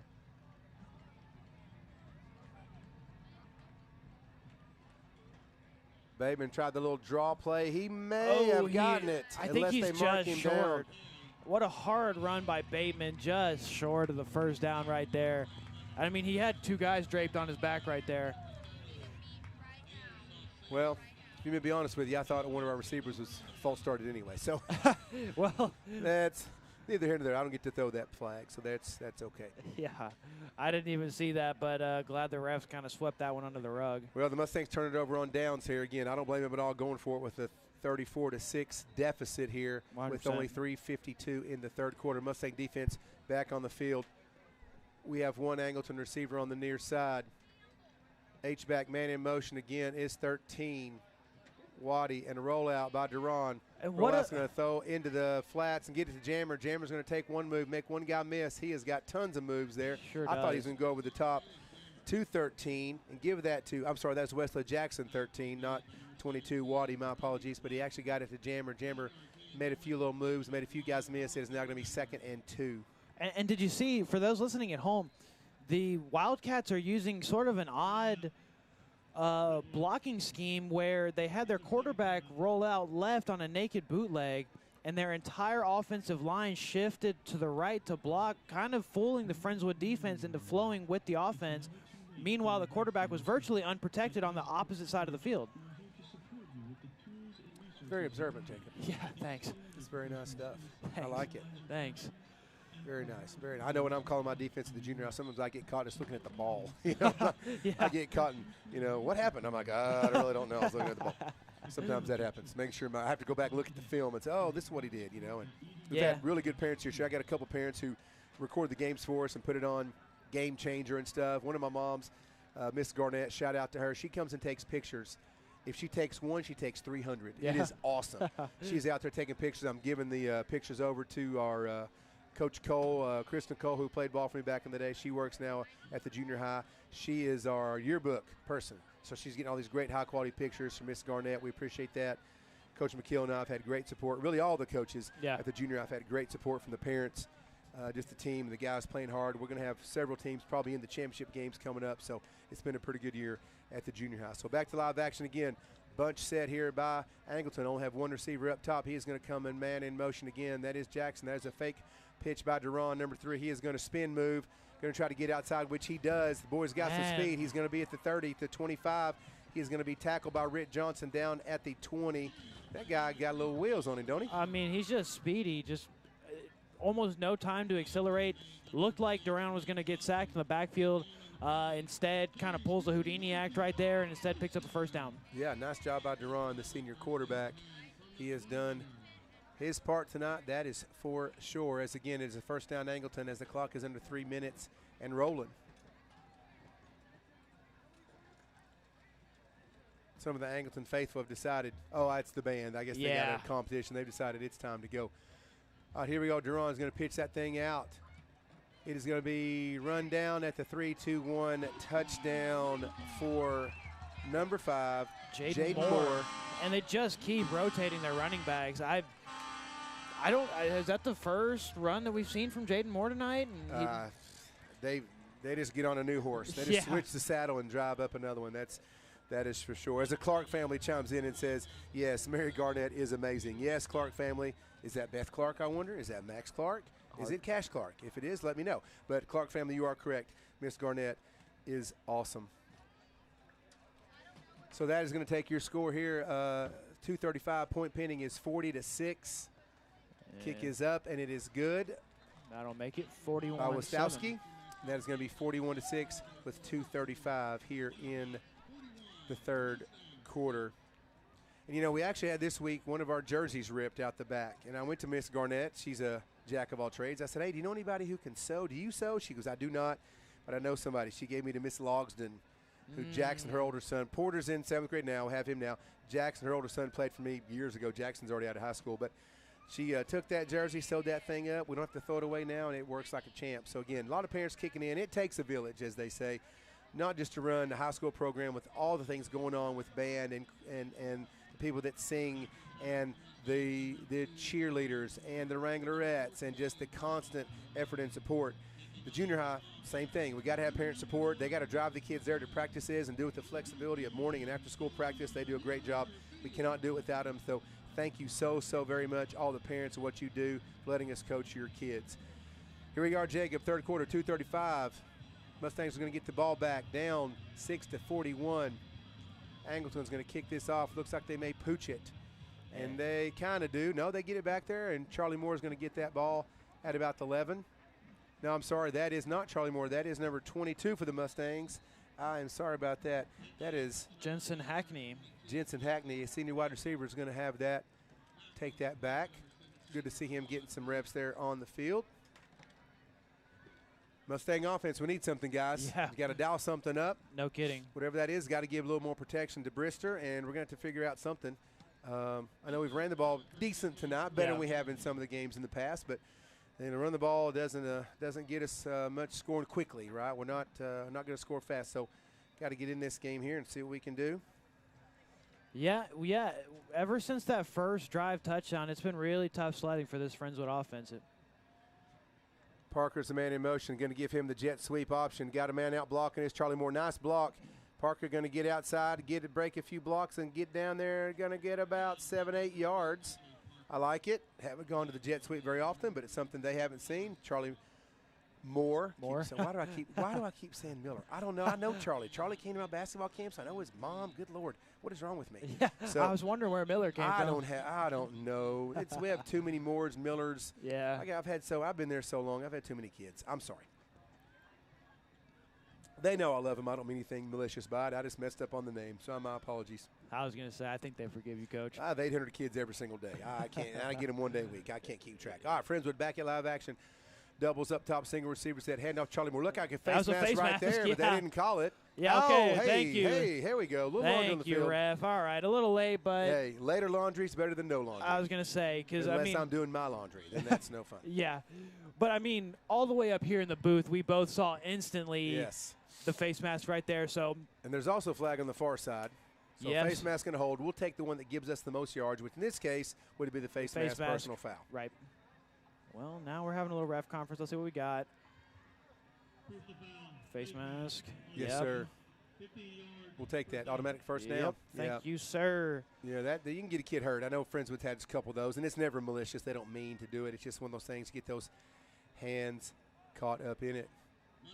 That and when you got your body moving so quickly to kind of have your head turned around like that, Yeah, you're going the other direction for sure. All right, the Mustangs here. We got a man in motion. No, I'm sorry. We got Charlie Moore's coming back to be the left of Brister. Doubles up top, single receiver set at the bottom. Charlie Moore taking that handoff and getting 3, 4, 5, 6, 9, 10, 11. Nice. Charlie's going to have another first down there. I think that might be just a little short, maybe like a yard or two short right there. But, I mean, I had a bad angle, I guess. But just powerful run right there by Charlie Moore. Yeah, he did a great job on that as the Mustangs here are trying to get to the line quick, saving that clock at 1 minute and counting in the third quarter. Brister sends Black in motion. A little jet sweep to Black. Black's going to get the ball. Pops loose. The ball pops loose. The ball gets out, and it is going to be up to Angleton, number 32. The ball popped straight up in the air on a nice little run by Black. I think that was going to be Brayton Wrangle. Again, went right in his hands. I think that was going to be Jerami on that little sweep that they ran right there. Oh, was it? It was Jerami. It wasn't Jackson. I can't tell the 16 and 14. I can't tell. Yeah, no, it was 14. It was Jerami on that. That looked like a nice little play, going to get a few extra yards there, and the ball just kind of popped up. It literally popped up in the air right into Wrangle's hands. I guess you could say he wrangled that one. You took the words right out of my mouth. I'll be here all week. Please tip your waitress. Oh, man. You should moonlight as a comedian, Coach. No, for surely not. Okay, again, Angleton is going to have that bunch set, and they are going to go with another little sweep of their own. And again, that is 13, who is Wesley Jackson. Once again, they've used him a lot here in this second half. 35 seconds on the clock and running as they little jet sweep of their own with no receivers on the outside. They went to that bunch set and said, we're not going to try to spread them out anymore. We're just going to go and power and see what they can do. Yeah, and I got to imagine just one more snap here from Angleton before the end of the third quarter, excuse me. Still kind of a bunch set. Got a couple receivers on the outside, but very close to the line as Jackson goes into motion. Now he's going to get outside as the wide man. It's going to be handed off to the up back. He is going to run down through there. That is 34, a different running back. That is Anthony Austin, a senior running back. Again, they're plugging and playing the next guy up. I was going to say. That is going to take the quarter out to the very end. After 3 quarters, your Mustangs are going to be down to Angleton Wildcats 6-41 with 12 minutes to play.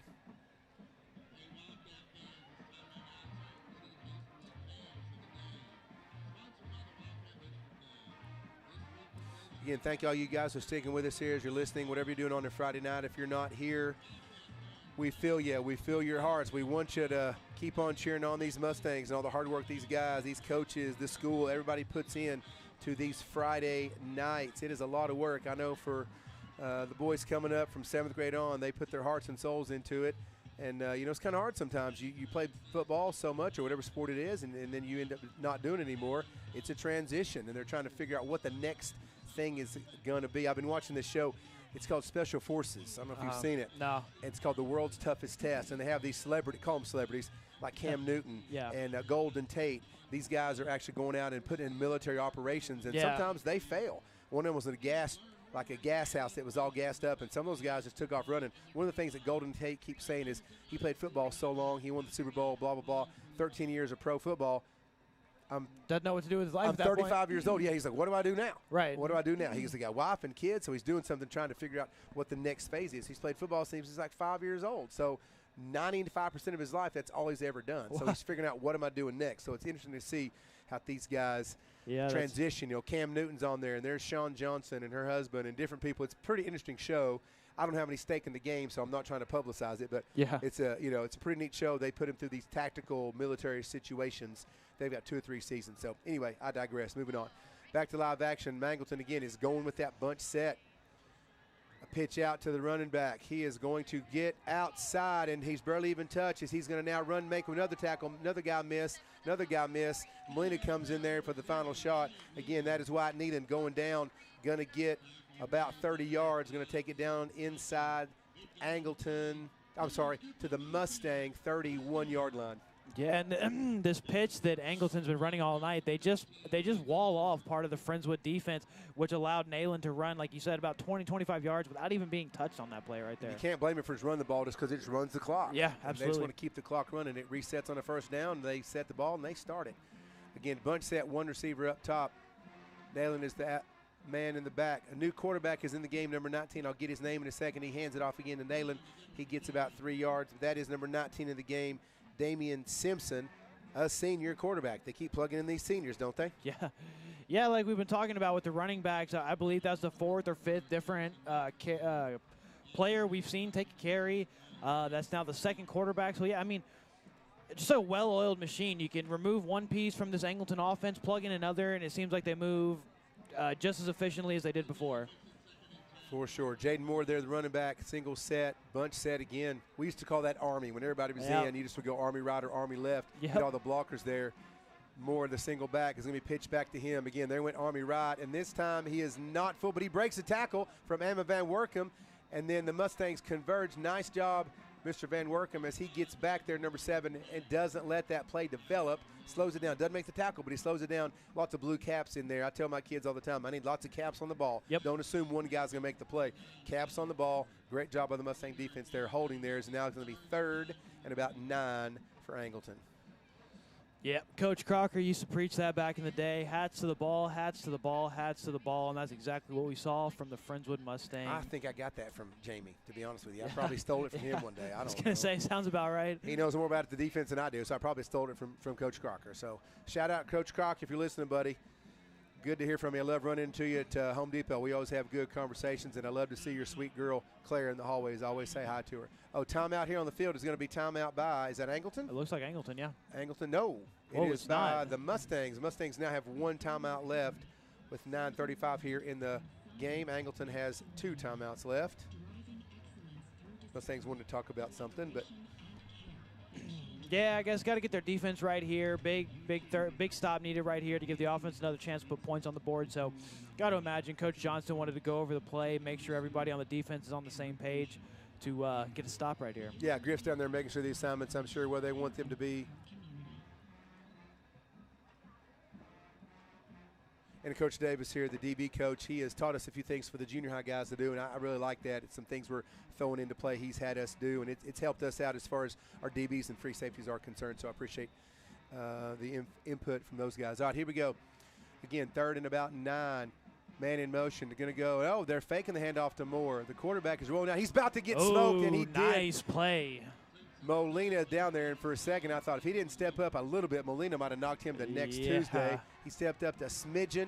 Molina had to make one little step out, but still made the tackle. That is going to be 4th down with a loss of about 7 yards on that. Molina kind of getting up gingerly. Maybe he knocked his wind out of himself because he was going so hard on that play. I was going to say he hit him so hard, and, that's happened to me before. You just ring somebody's bell, and you kind of get the wing knocked out of yourself. Yeah, for sure. Molina comes off there since it's 4th down. Punting situation, might just punt this one through the end zone. Yeah. I'd like Charlie to return this for a touchdown if I'm being honest. Oh, I'd love that. I'm just trying to be honest. That's all I'm saying. That's all I'm saying. Let's see what can happen here. Maybe I'm Nostradamus and I can predict that. Little punt. They're just going out of bounds on that. Yeah, They're not not trying even a anything chance. special. Yeah, that is going to be 1st and 10 from the 13-yard line for the Mustangs. Exactly 9 minutes on the clock here left in the game. Mustangs are down 41-6. If you're just joining us, if you're sticking with us this whole game, we appreciate you guys doing that.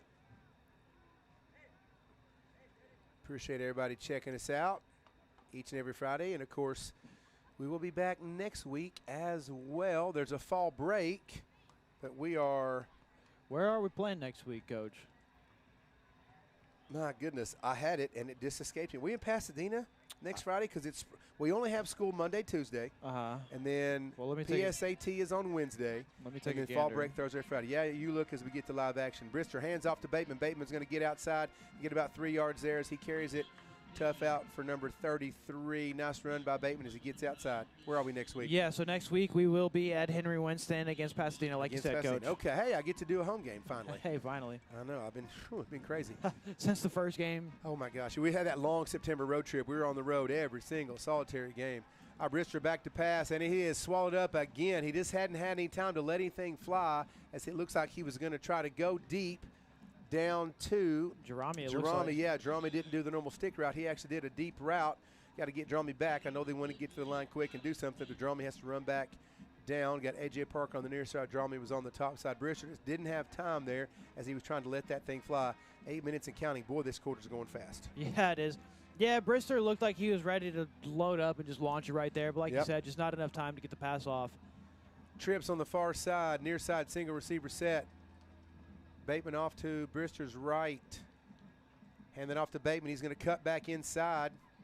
It looked like he might have had more of a seam here on the right, but I'm not carrying the ball, of course. Right. He cut that back inside, and that is going to be 4th down. That is a quick 3 and out for the Mustangs with 7:42 on the clock as it's running.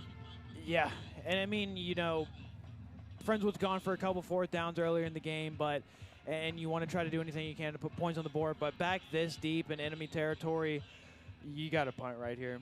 You don't have much of a choice. Looks like number 15, Ace Simple, is back for the Ace Wildcats. Simple. Ace Simple, that's what it says. That's a pretty cool name if you ask me. I got to agree. Ace is going to point and get away from it. He is just going to let it go. There's no need to do anything crazy, and I don't blame him one bit when you have a lead. Nice job, Ace. Going to let that go. It's going to be Angleton football on the 49, on the Mustang 49-yard line, 7:13 in the 4th quarter. And I got to think that we're just going to see more of the same here, Coach. Maybe even a new running back get subbed in, but probably going to see a hearty dose of running the football here from the Angleton Wildcats. Yeah, why wouldn't you? Just kill that clock. Yeah. Friends only has one timeout left. Hardy Dose, the running back. Oh, goodness. The running back now is a big, tall kid. Who is that guy? I can't see his Yeah, number. what number? 33? Number It is number 33 who gets pretty much nothing. Oh, watch that knee as he goes back. Be careful, son. Yeah. Ooh, that looked ugly from here. That was 33 Jeremiah Reed Jr. carrying the ball right there. He's tall. Yeah, he's tall. He's a tall dude. Yeah. It looks like, you know, if I was his coach, I'd plug him in a wide receiver. My goodness. Yeah, maybe. I don't know, but he's a big old tall guy. Again, bunch set here. Only one single receiver up top. Jeremiah Reed, again, the junior running back, is in the game. As our other backups are going to toss the ball to him, he's going to try to break that thing outside, hangs on the ball. And Taken down by Rick Johnson, number 6. gets about And that to. is, go ahead, I'm sorry. I was going to say, just got about back to the line of Yeah. scrimmage on that toss right there. Yep, back to the line of scrimmage there. I gave him a little bit extra, Ooh, okay. They did give him a little extra, didn't they? Huh. All right, ref. Maybe, yeah, just maybe we couldn't see when they went out with all the crowd and everything. Yeah. So it is going to be 3rd and about 7 for the Angleton Wildcats. Reed again is still in that running back. Angleton in no hurry. Now, why would they be? Again, that kind of bunch set with just some receivers kind of 5 or 6 yards off the last man. That is just going to be run by number 19 as he gets out. He's going to get plenty of yards. He's going to break one. He's at the 30. He's going to cut it all the way back. Switching the ball around. He's going to get finally tackled up as he makes a nice little zigzag run there. That is the quarterback again. The new man in is number 19, Damian Simpson, a senior quarterback we mentioned earlier before, coming in on that, making a nice little run. I didn't think he was going to get much out of that. That's going to be a first down with 5:25 and rolling.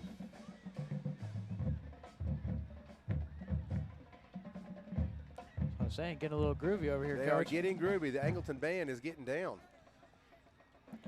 Glad someone's having a good time. Oh, yeah. Again, going to hand this thing off to Reed. He is going to go outside, barely touch, cut back in, and he is taken down.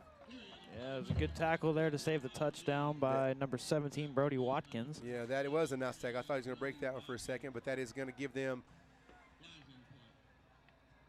I can't tell where they're marking the ball. Put it down, sir. It's got to be a there's first down. And there's a flag. I didn't see Okay. it. I was wondering why they weren't moving the sticks. Okay, yeah, okay. Holding is going to. Okay. Wipe I was wondering why they weren't moving the first down mark. Yeah, holding. Okay. Well, I was thinking, are they trying to figure out if it's a first down? And I'm like, well, that was clearly a first down, so okay, that makes a whole lot more sense that there was a holding call on that play.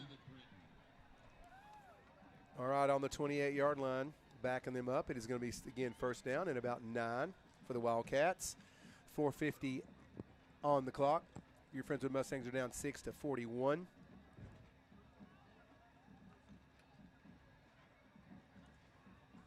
Again, that bunch set, you just don't see that much in high school football. No, you really don't. Again, you're going to have a man over, going to hand off to him, going to give everybody the ball, give them all a chance. That is number 88 is going to be taken down.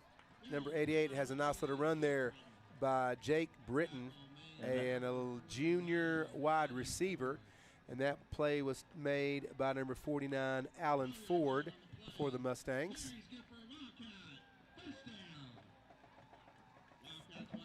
And that'll bring the Wildcats back into the red zone here at about the Mustang 18-yard line. And just about to be under 4 minutes here left in the fourth quarter. Simpson going to hand the ball off again to Reed. Reed is not going to get anywhere Blown on up that right there. one. That definitely was blown up by the Mustang defense.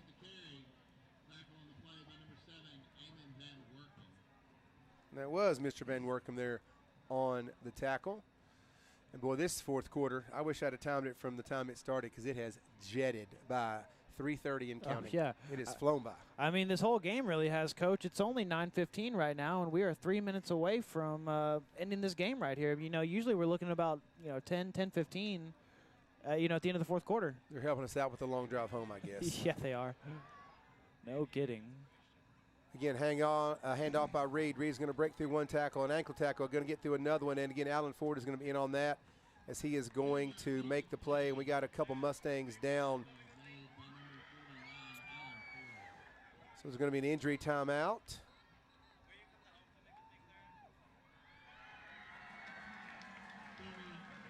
That is the Angleton Wildcat band you hear getting a little rowdy in the background.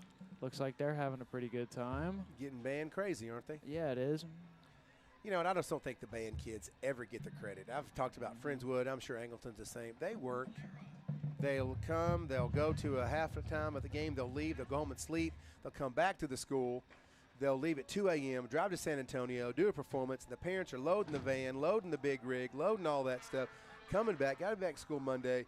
It's a lot. I know even my daughter who was in theater and choir, the Mustang is getting up on his own power, probably tweaked an ankle there.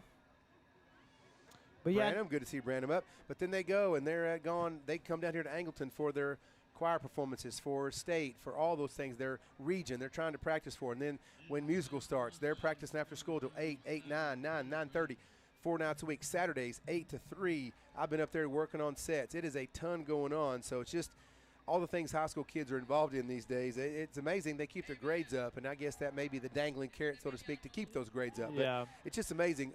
All the hard work teachers don't get the credit for, don't get paid for. I know that personally. Just the work they put in. So we're very proud of all they've done. This is back to live action. Handoff up the middle. Not really going to get much on that. That handoff was given to too many bodies up there, and it's hard to see. That was given up to number 22 of the Wildcats. It's going to be Trayvon Waddy. Yeah, it's going to be Trayvon Waddy.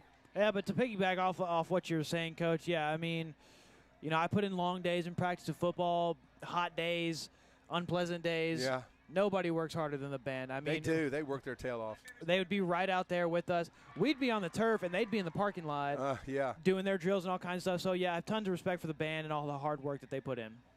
Nice little bunch set again. Hand off to Waddy. He's going to get outside. He's going to run about 17 yards to get about 2. Yeah, and there's going to be a flag on the backside of this play.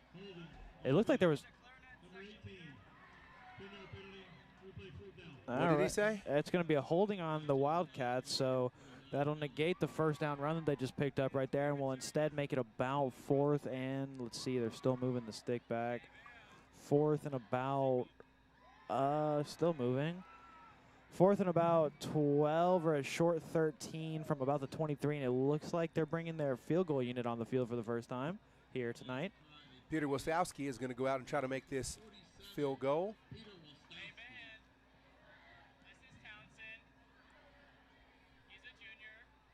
Sounds like he's a junior. He sounds like he's a junior, yeah. All right, this is going to be, timeout on the field. Oh, the 2-minute timeout. Okay, great. Not our timeout. We've got one. They have 2. The 2-minute timeout. Not the 2-minute warning. Nah, that's you owe the NFL $23. Looks like this is going to be about a 30. No, it's going to be a 28. Let's say about 38. It's going 39-yard field goal. Am I right? I can't see where the ball is. Well, let me see. Hold on. Let me look. Yeah, it's 17 yards, right? Yeah, it's 17 yards. The ball's spotted. It's about a 40, almost a 40-yard field goal right here. I said 39. Isn't that about 40? Man, you're right, man, Coach. That's my I thought bad. I taught you good math back then. You know, I forgot my teaching, Coach. I'm sorry, I failed you. Well, you've never failed me, sir. I forgot the hippity-hoppity distributed property. That is a classic. Coach McKeever steals that from me every year. I know. I look at it as imitation is the best form of flattery, 100%, right? yeah. Yeah, sure. No doubt. All right, again, we're going to try this field goal. One more time. The snap is down. The kick is up. It is a knuckleball, and it is wide left. That was a knuckle. I could read the words on the side of that football. Yeah. Crazy. But nice try by that young man there. Normally he does a pretty good job. I was talking to the PA announcer earlier, said that he's got a good leg. So plenty of distance, just a little to the left.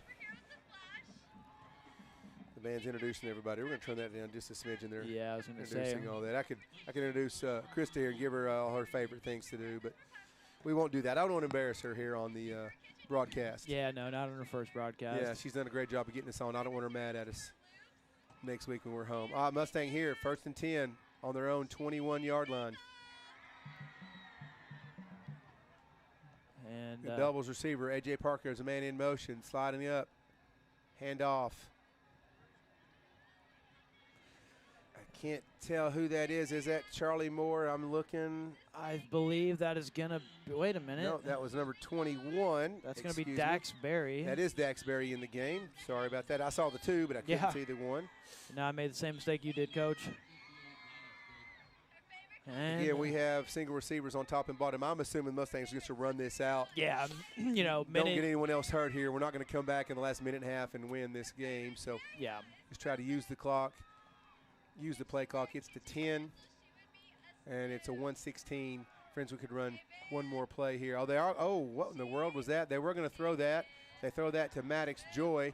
That looked like a busted play, to be Yeah. honest. Brister wasn't real sure, and then threw that to Maddox Joy for pretty much no gain. 1 minute on the clock, and the play clock is going to be 34 seconds. The Mustangs will have to run at least two more, well, just two more plays.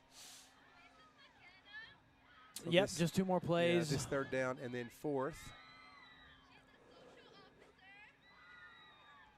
No, actually, they'll only need to run 1 more play here if they choose to run the clock out here. Yeah, well, yes, exactly. I'm sorry. I apologize there. I'm not sure why they were throwing right there, but I don't understand myself, but we're up here. it looked like it was kind of a busted play there. Get handed off to Daxberry. He makes a nice hard run. Going to get about 6 or 7 yards here up to the 30-yard line And that'll just about do it, I got to Yep. imagine. with 18 on the game clock and 35 on the play clock. Have a hard time seeing the Mustangs. I mean, it's 4th down. You got time for 1 more play.